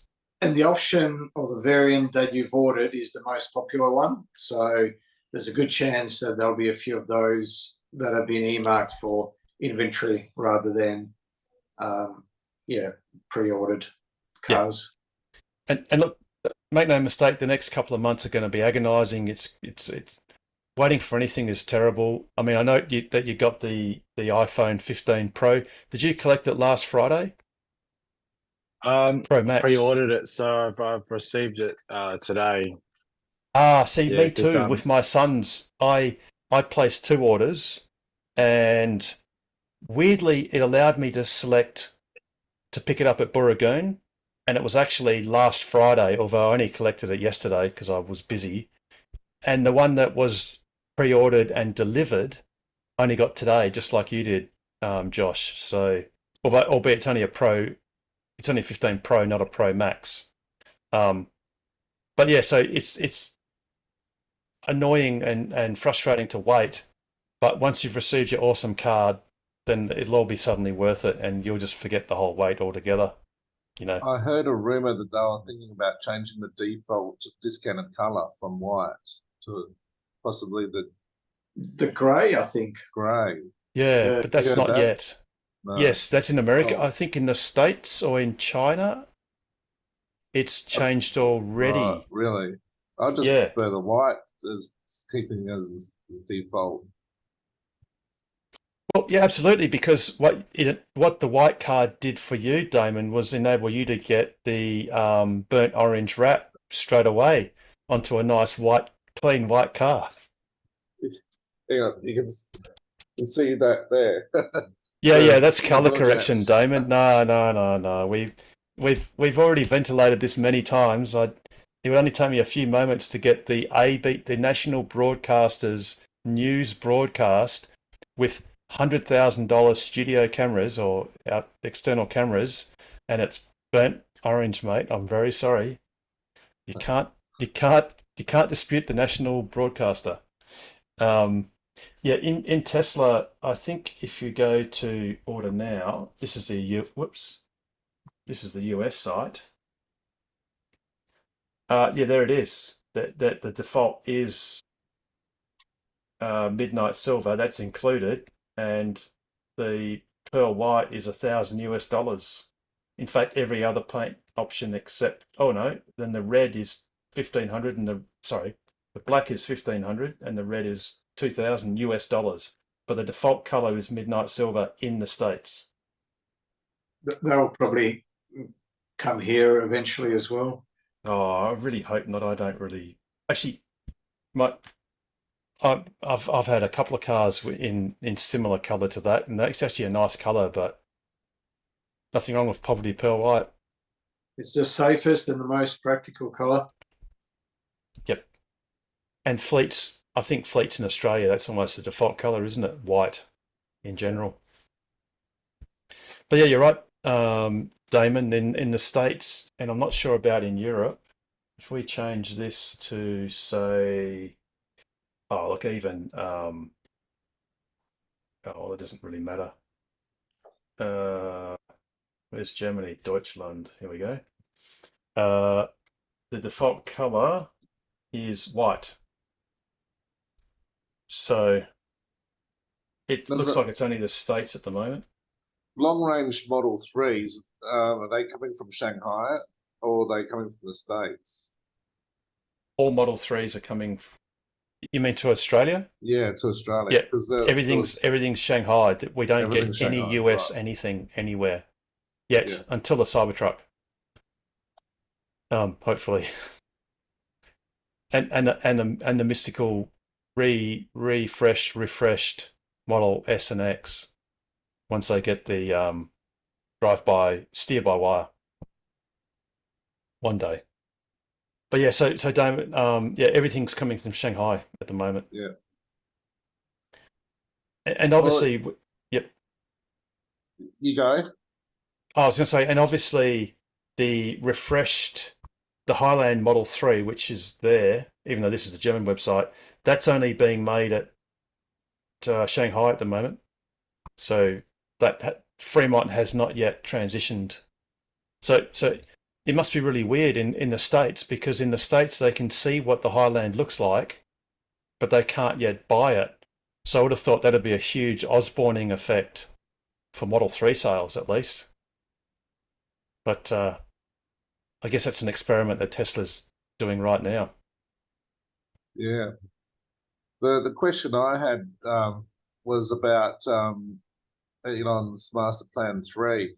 Wanting to ramp up to 20 million vehicles by the end of the decade, 2030. Yep.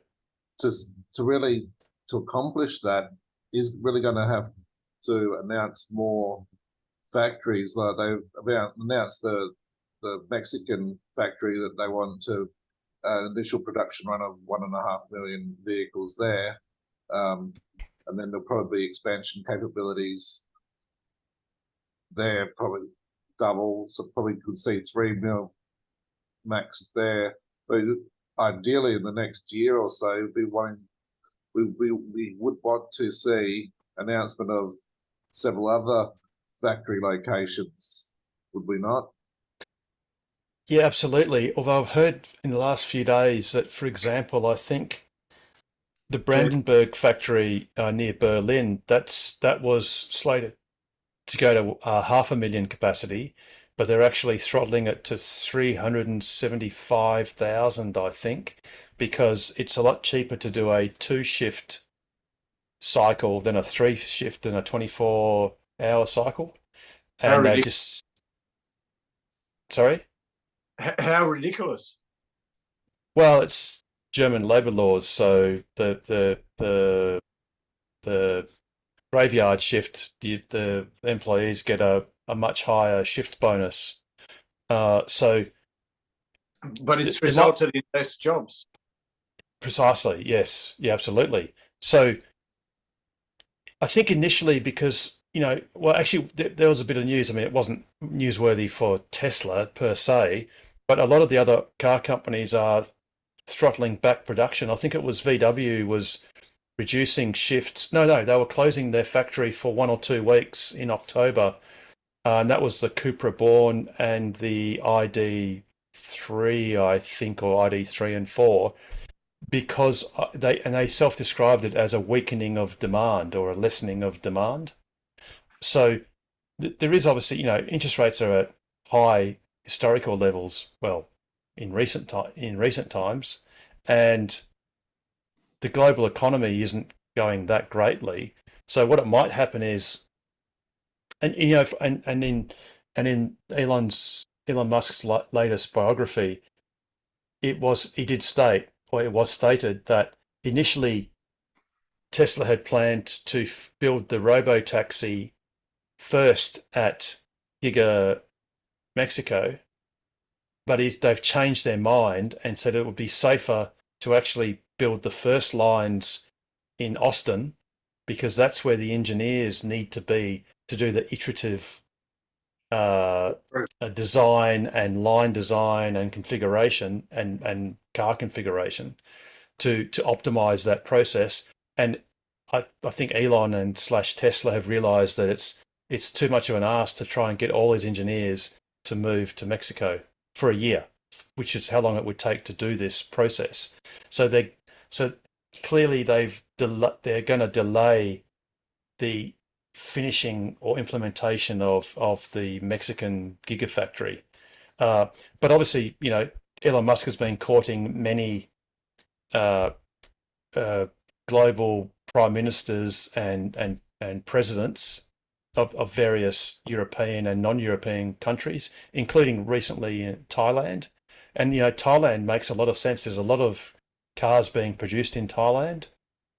Interestingly, they're a right-hand drive market, so that's interesting to us. And Bulgaria, Turkey, well, Spain went a bit pear-shaped. France, Hungary. So there's no doubt that Tesla has forward plans, but they may moderate them slightly just for macroeconomic reasons at the moment. But that's not to say that they don't then just put the pedal to the metal, when they need to, because they can build factories quickly. And they can. I think Germany has been approved to be expanded to at least 1 million car run rate a year. So, and if that just means they just forever do two shifts per day, that's fine. It just means they don't utilize the capital 24/7. But if it's cheaper to build more capital and have less labor cost, then that's still a good thing to do. So, but you're right, Damon, that the clock is ticking, but Tesla still, as we speak, is building cars matching that 50% annual growth rate. So even at 1.8 million cars this year, they'll be close to the 50%. And they could have, their run rate is actually 2 million, but they've had the interruption at Shanghai because of the Highland project.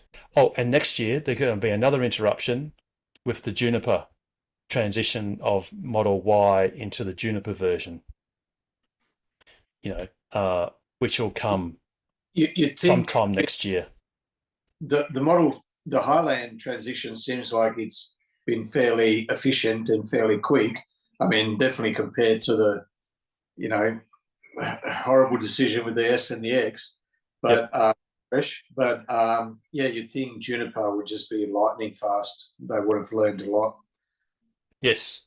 Yeah, absolutely. Because really, the Shanghai production has, I think this quarter is still larger than this time last year. There's still more than this time last year, which is saying something. So because I mean, obviously Model Y has compensated for it. The growth in Model Y production has compensated for the reduction in Model 3 production.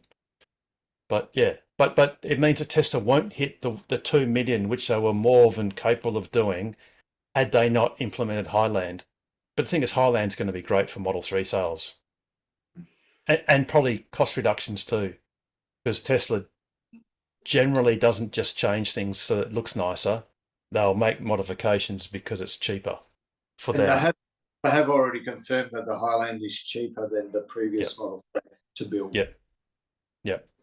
And the thing too is, even though perhaps the Giga Mexico plant might be a bit delayed from what they initially said, by them perfecting the design of the vehicle, and don't forget this new vehicle, forget about Robotaxi for now, let's just call it Model 2, because again, in the biography, Elon Musk initially belligerently said, I want the pedals out, I want the steering wheel out, we are all in, this is my decision, if it goes to custard, it's my fault, I don't care, it's FSD or nothing. Thankfully, the designers and engineers quietly just worked in the background, kept their heads down, and presented Elon with 2 versions, one with pedals and steering wheel and one without, basically of the Model 2.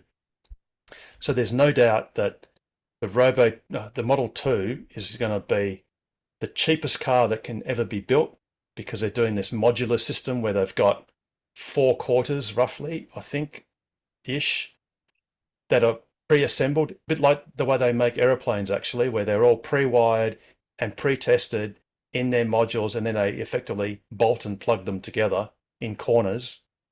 And that car will be roughly $25,000 and it'll cost Tesla a fair bit less than that. It'll be the most profitable car and their cheapest car. And, you know, if you think that Model Y is the world's best-selling car, the Model 2 is just going to... Well, what's the difference in total addressable market, Pete? I mean, it's a car that's less than half the price. It's a really big change. It's a 10 times factor. Yeah, the demand just skyrockets once you start going down in, you know, even $1,000 increments. Yeah. So by the time you get to, you know, half the cost, yeah, you're right, Damon. It's almost, you know, it's like the square or the cube of the price difference almost, or something. It's ridiculously massive. Yeah. And that's the one where Giga Mexico won't even touch the sides. They will have to expand everywhere, and they'll do a second Shanghai factory with no mistake. Got a feeling Thailand, I think that could be a bit of a roughie, because that's sort of in the zone as well. In the Asian zone. That's probably one. Sorry? It'd be good for us. Yes. Oh, yeah. Oh. Yeah, especially if they could make Cybertrucks. If they could make Cybertrucks there. You can't exhaust the workers in a particular region as well. So I think they were having trouble in, was it Fremont area or the Austin area? They were exhausting all the potential talent in the area. Yes. Well, in Brandenburg, in Austin, the Tesla Gigafactory is the biggest employer. Well, they were short only of, so they employ about 20,000 people, and they were only like 1,000 or 2,000 short of being the biggest employer in the state. But they were saying that they expect that number to go to 60,000 from 20,000. So, you know, it's probably only a matter of weeks or months before they become the biggest single employer. You know, well, don't forget you got SpaceX in Boca Chica in Texas as well. Yeah, big employer down there. Now, speaking of SpaceX, that was another bit of news too, is they have come up and they've gotten approval for a smaller terminal. So this is a portable, intentionally portable terminal that's roughly A4 sheet of paper size. So it's roughly half of Whoa, the that- size of the current rectangular dish. There are some military applications for sure. Oh, I think this was more for personal use and vehicles. I think they even said in the application that it was for, and it was intentionally intrinsically mobile use, so while on the go. So, and Give yeah, no another- doubt there'd be military Well, stuff as well. Give another year or two, and it'll be in your phone. Well, yeah, that's the next thing, mate. Well, Phased around phone. well, they have actually. Well, in fact, that's actually something as well that they can do that, and I think they need to talk to Apple to get, because Apple already has satellite communications to. I think they're not geostationary, but they're thousands of kilometers up. Satellites. So if you try and make an emergency call in the bush, and in fact the symbol came up for me a few times on the drive.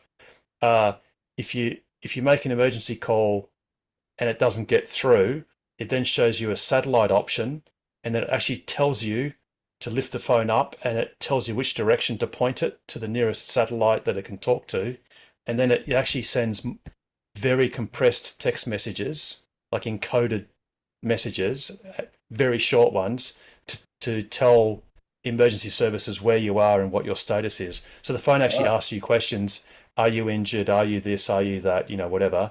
And it will then encode that via the satellites anywhere in Australia. That's already been announced. Yeah, right. Some weeks ago, but it's highly plausible, I think, that Apple will cooperate with SpaceX to do direct SpaceX communications to one of the versions of iPhone, whether it's the new version, or perhaps the next year's version, intrinsically at probably fairly good rates. But then don't forget, they've also got the version 2 minis, well, the version 2s, which Optus have actually had an agreement with SpaceX. So if you're an Optus customer, you'll be able to get that service next year, I think it is, which is slow data rates and text and slow data rates via a standard GSM phone with an Optus account. Telstra hasn't yet announced an agreement yet. So what you do, you buy an iPhone, and for your second SIM card, you have an Optus when you go for your drive around Australia. If you, well, no, I just bring my Starlink dish, Pete. Go on. True. So Well, keep it that's simple. KISS. It's the KISS process. But yeah, you could get an But if you get Optus. separated from your car or what have you, you've got it in your phone as well. Well, you could get an Optus eSIM, perhaps. Yeah. Possibly. You saw that Cybertruck testing, and they had the Model X next to it with the Starlink dish out the back of it. Did you see that? There was two out back. I think that was still testing in the States, but out off road and in a parking lot, and two looked like they were actually quite beat up Cybertrucks, and there's a Model X there with a Starlink dish, sort of uploading data from their 4x4 road And trip. was the dish mounted to? No, they just threw it out the car park. I was on the ground. Gotcha. Yeah, right. Well, I know someone that strapped their dish, and Elon actually replied to that, which is pretty cool. I strapped it to the back with the help of Jason Stanley, actually. Strapped it to the back of the Model X. And there were 2 iterations of that before I actually then strapped it under the Falcon Wing door in that window, taking the trim out and putting it back carefully. But sorry for the rattle there, Richard. No, All good, brother. I did put it back properly. And then, of course, we've gone full circle to the Model Y and just had 2 Bunnings suction cup doodads holding a cut down version around Australia with pretty much unbroken internet. Well, you know, a few years' time, every Tesla will probably have its own Starlink antenna Yes. in its roof. I've had a look at my Model Y, and there's a lot of black space even in the glass roof. If you look at the glass roof and look up at what you can see, which is transparent, then if you look where the pillar is across the windscreen, top of the windscreen, there's probably about 150 millimeters of dead space, which Whoa, is that's awesome. which is steel frame and stuff, whatever. I reckon that it'd be a cinch for SpaceX / Tesla to produce a long, thin circuit board that they just put in that dead space, and that would be a terminal that would probably get you 50 or 100 megabits of data. Look, even 50 megabits, 20 megabits is you're as flash as Michael Jackson with 20 megabits of data, fitted to your car. And I have no doubt that Tesla will do a mutually beneficial arrangement with SpaceX or / Starlink to make that happen, with things like premium connectivity, where you could almost get rid of the telco deal, almost. So, there's no doubt, Damon, that I have zero doubt they're gonna put an option, a premium option on all the Teslas. When you buy them, they can come with the Starlink upgrade package. And who would do it? Everyone would do it. Well, look at the police. The police are spending $8.5 million to fit Starlink, and these are the proper legit terminals. These cost 3.7, is it? Or no, maybe the one below that. Yeah. Let's have a look at Starlink. It's not cheap, and they even pay like $400 a month just for the service. It's just because it's officially moving. It's not stationary. Starlink. It costs.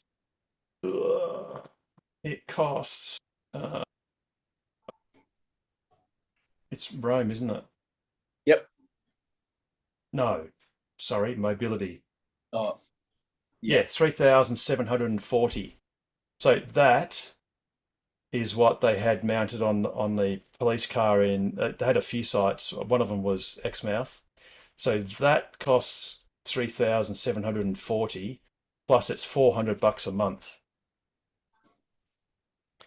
But they're also going to mount Starlinks, which is easy, at the cop shops at 129 police stations.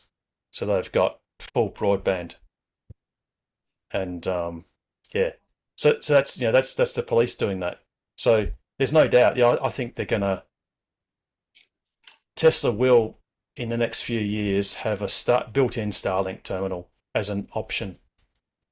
Absolutely, it's a no-brainer.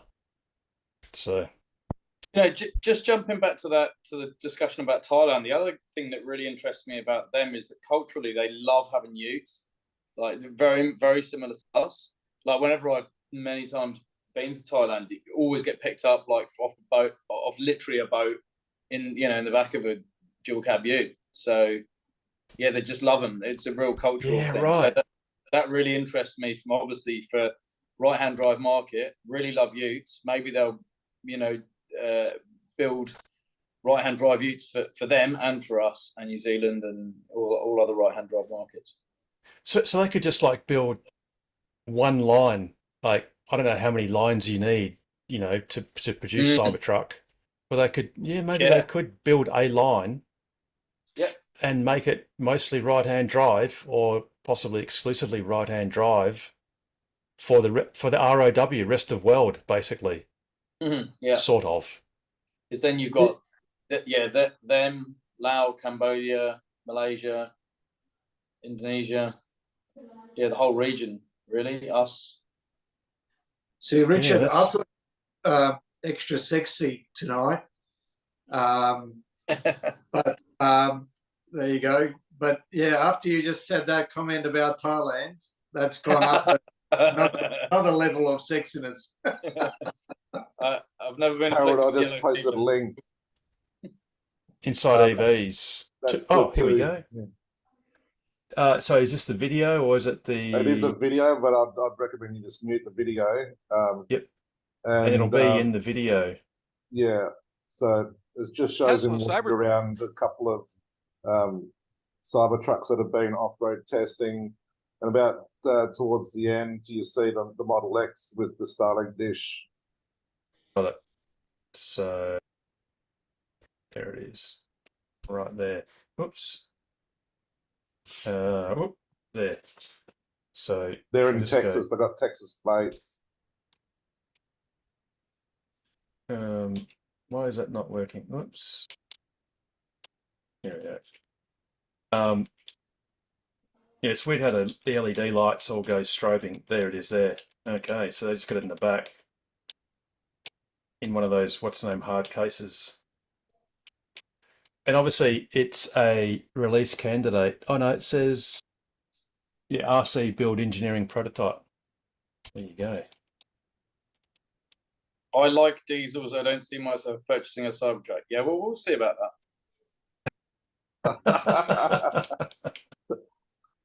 One bonus you get is to see how smooth that curve is. And it's not bad. Oh yeah. Because On one of beforehand them it you used to have ripples on it, like big ones. Now it looks a lot better. The trim for the charging flap's been ripped off on one of them, on one of these Cybertrucks. You look at the fit and finish, look at that. That's a bit crappy. Look at that. Yeah. Oh, have a look at the boot as well, Harold. It's a release candidate, is it? Ooh. Let's just go. Oh, we don't want that. Yeah, here we go. Yeah. Sorry, I mean the frunk, not the boot. The frunk. Frunk. Yeah. The fruit. Oh, which actually, by the way, in Australia, apparently with software updates, it's now being called the bonnet and the boot. Yeah, if you put it on British English, I don't like it because I like, is that what you do? yeah, I don't like it though because frunk is a word that we don't have for anything else. So I like the fact that it's a separate word for something different. But yeah, on the X now, it's bonnet and boot. Well, actually, both cars, I think. My car is British English.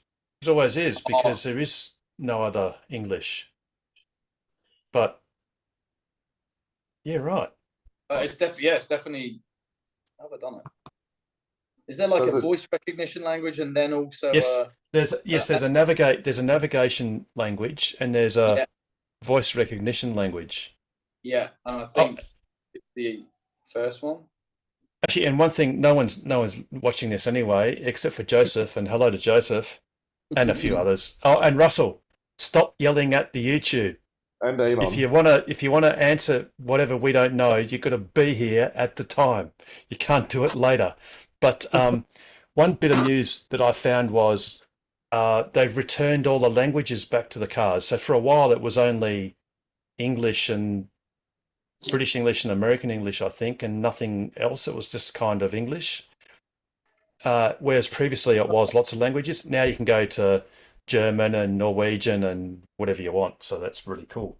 Anyway, back to this Cybertruck. Oh. They're obviously missing all their hubcaps.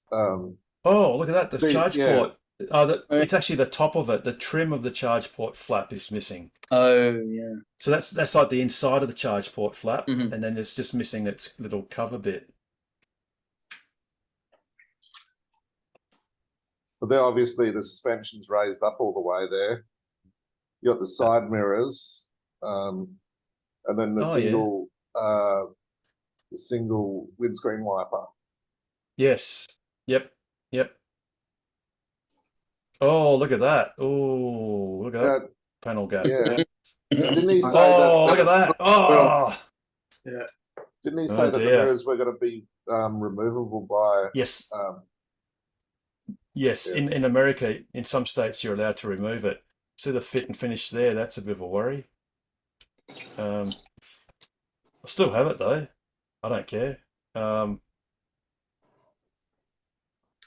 He did say that it has to be tenth of a millimeter perfect. Yeah, because it really stands out on. There's a few tenths of a millimeter there. I'll give you a giant little tip. Is it me, or like was the whole like panel gaps thing just massively overblown? Like I've never given a crap. Like as long as it keeps the weather out, I really don't care. Yeah, it's an American. Look at that. See there, that doesn't line up. But it is. Maybe RC isn't really release candidate. I don't know. But that's a bit all over the place. No, you know what RC stands for? Remote control. Richard. No, you got to be RC to get it to line up properly. You certainly do. But hey, it still looks. Yeah, that one's a little bit better. No. Oh really. no, it's a bit crappy, isn't it? It's going to be production hell. Oh, look at that triangle. Oh. Well, there's a big gap there. Yeah. Yeah, it's a bit, and that, yeah, you can see that's all out of alignment there. Anyway. That was actually a good walk around that. Yeah, it was. Yeah, and I guess it must have been awkward for the test people, because what can they do? The cars are parked there. They can't just bugger off, I guess, if someone starts filming it. Alrighty. I think, speaking of buggering off, it's probably something that we probably ought to do at this. One last thing. Yes, Richard. Sorry. I think, I haven't looked this up on the internet to confirm this, but I think that all of Tesla's programming is in C, not C++. Gotcha. I'm right.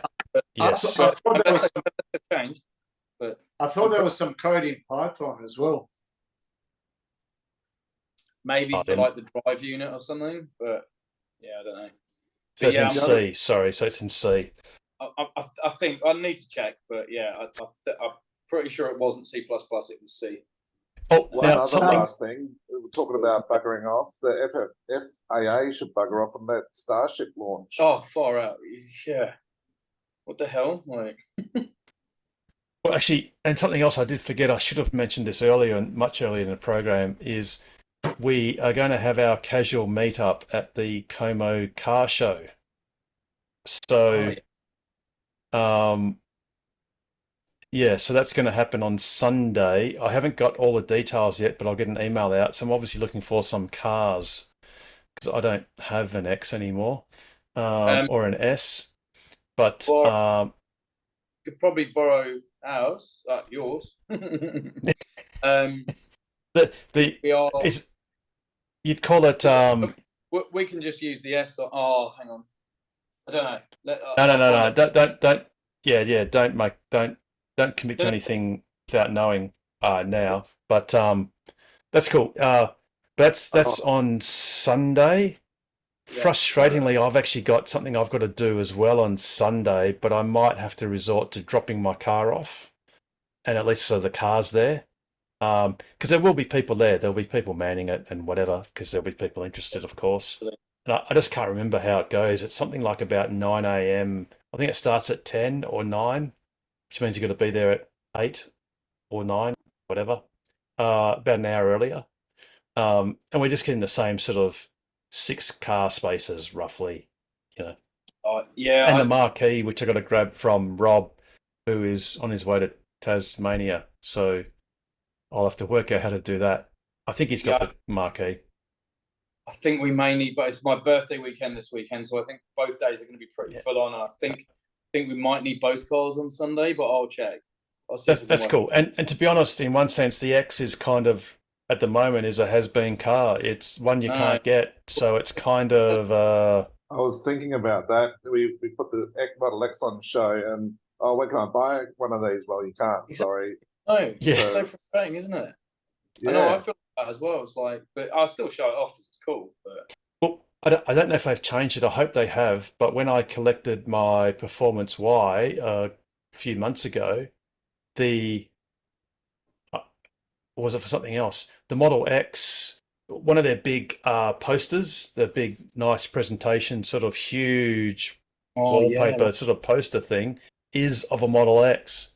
And it's like, oh, come on, guys, you can get rid of that now because it's kind of not relevant anymore. But yeah, it's at the King Edward Road temporary delivery centre. Oh, and one thing too is I went past the Carrington Street place, and they're actively doing building activities and renovations and stuff. Frustratingly, they've got a couple of those remote camera head things on trailers, so I couldn't really do a lap around because otherwise I'd know who it was. What's in the Carrington address? Oh, that's going to be, I think it's 146 Carrington Street in. I'll have to go check it out. Is that a delivery place? Is it O'Connor? O'Connor, yeah, O'Connor / roughly, O'Connor. And that's I think it's going to be Tesla's unified service, sales, showroom, delivery, probably Tesla Energy, probably everything Tesla will go there because it's basically on a 19,000 square meter site. Oh, so they're going to move from Aussie Park to there? Well, I don't know how long Tesla's lease is. Yeah, how long their initial lease was for the Osborne Park site. I imagine it probably doesn't make a lot of sense to stay at Osborne Park if they've got such a great site at Carrington Street. Well, I happened to be in there last week, taking some friends to show the showroom and stuff, and talking to one of the people there, the salesman, and happened to get a little glimpse. He mentioned, we're not going to be here too much longer. We're going to be expanding where we need a bigger place, need a bigger showroom. Getcha. Yeah. Yeah. So, I mean, I can't remember how long Tesla's been at Osborne Park for. It's probably 3 years-ish. I'm not dead certain on that. But however long it is, most commercial leases go for 5 years plus options. So, you know, Tesla probably got a 5 plus an option. You know, you can get as many options as they agree to, really. So they could have gotten a 5 plus 5 plus 5, and they may just run it down to the first 5 years and then just leave. So they might, when the salesman says we won't be here, it might be because all of the sales goes to Carrington. February 21 rings a bell when they moved in there. Yeah, but yes, so then it would have been September, October. Actually, I do have some photos of it which have the dates, but they had to do not renovations. Well, yeah, they had to basically build, you know, the workshop and all that sort of stuff. So they would have had it's quite a few months before then, Damon. So I'll just look up very quickly before we end the show. Osborne Park. They do have a lot more employees there now. Yeah, they do. Do you know? Did you figure out if it was the whole site, like if it was both the front bit and the back bit? I'm all but certain it's the entire site. Oh, brilliant. Okay, so I've got photos that I took on the 30th of October 2020. So effectively we're into that's the third year. So they've got 2 years to go if it's a standard 5-year lease with options. So what they might do is when the salesman says we're going, they may still have some residual sales. Like if I was them and there still was a lease, I would still keep a showroom there. Yeah, just keep a showroom at Aussie Park and have an awesome showroom at Carrington Street. Why not? And then you might have your Tesla Energy people in the office and whatever and stuff. Don't know if you look. You could still use it if you're still paying for rent. Is that going to be the roofing? No, mega packs and stuff. So, you know, Tesla got they were awarded an 800 megawatt hour battery storage project at Collie for Neoen. Yeah. So, there's people that work You at don't need Tesla some Energy. engineers and that. Yeah. Yeah, that's right. And even the installers or whatever, supervisors and stuff. So it could also possibly make sense for Tesla to continue to use Osborne Park as a staging post, perhaps for the Rangers, like Ben, in the mobile, what's the name? Because you might as well use the area if you're paying for it. But who knows? Absolutely, yeah. Yeah, unless they decide to break the lease and just pay for the cost of getting a new tenant, take that risk. If they can save a bit of money. Don't know. So what I did see at Carrington Street was they'd already started to paint part of the wall that dark grey, like that, not black, but it's the really dark Tesla grey colour that you can see at Osborne Park. So they're definitely progressing. So, that's something that hopefully by Christmas will be open and ready to go. And like you say, Damon, that sounds about right. They're not going to be at Osborne Park for too long. Hopefully. Alrighty, on that. 6-minute drive from here, 3.5 Ks. Yeah, for where I live, it's actually the same, which is really weird. Really? But Okay. And depending on traffic, it's probably quicker to go up the freeway for me. But never mind, doesn't matter. It's great to see Tesla expanding so much. They can move cars direct from Fremantle Port to their site. So it makes it quick. And they can inhale probably quite a large number of cars at once and then process them. And it's it's all gated and secured and all that sort of stuff. So yeah, look, it's going to be really good. It's going to be really, really good. I had the first Tesla at my kids' primary school. Now there's got to be 10 Teslas there now. Whoa. Okay. Awesome. Yeah. Yep. You try and drive 10 minutes and not see a Tesla. You just can't do it. Sometimes I've seen one to the left of me, one to the right of me, one in front, one behind. You just get by the common things. My neighbour across the road's got a Model Y. I think I saw every colour of Model Y today on one drive. I'm looking at my CCTV. I can see a Model Y across the road. Oh dear. Alrighty, it's late, and this is one of our longer episodes. It's as big as Ben Hur. I'm on here. Yeah, exactly. We're just rocking on because of you, Damon. Absolutely. Make no mistake. Alrighty, so Pete, how would you round out an awesome show like this as if we didn't already know? As always, stay safe, stay sustainable, and stay ahead of the curve.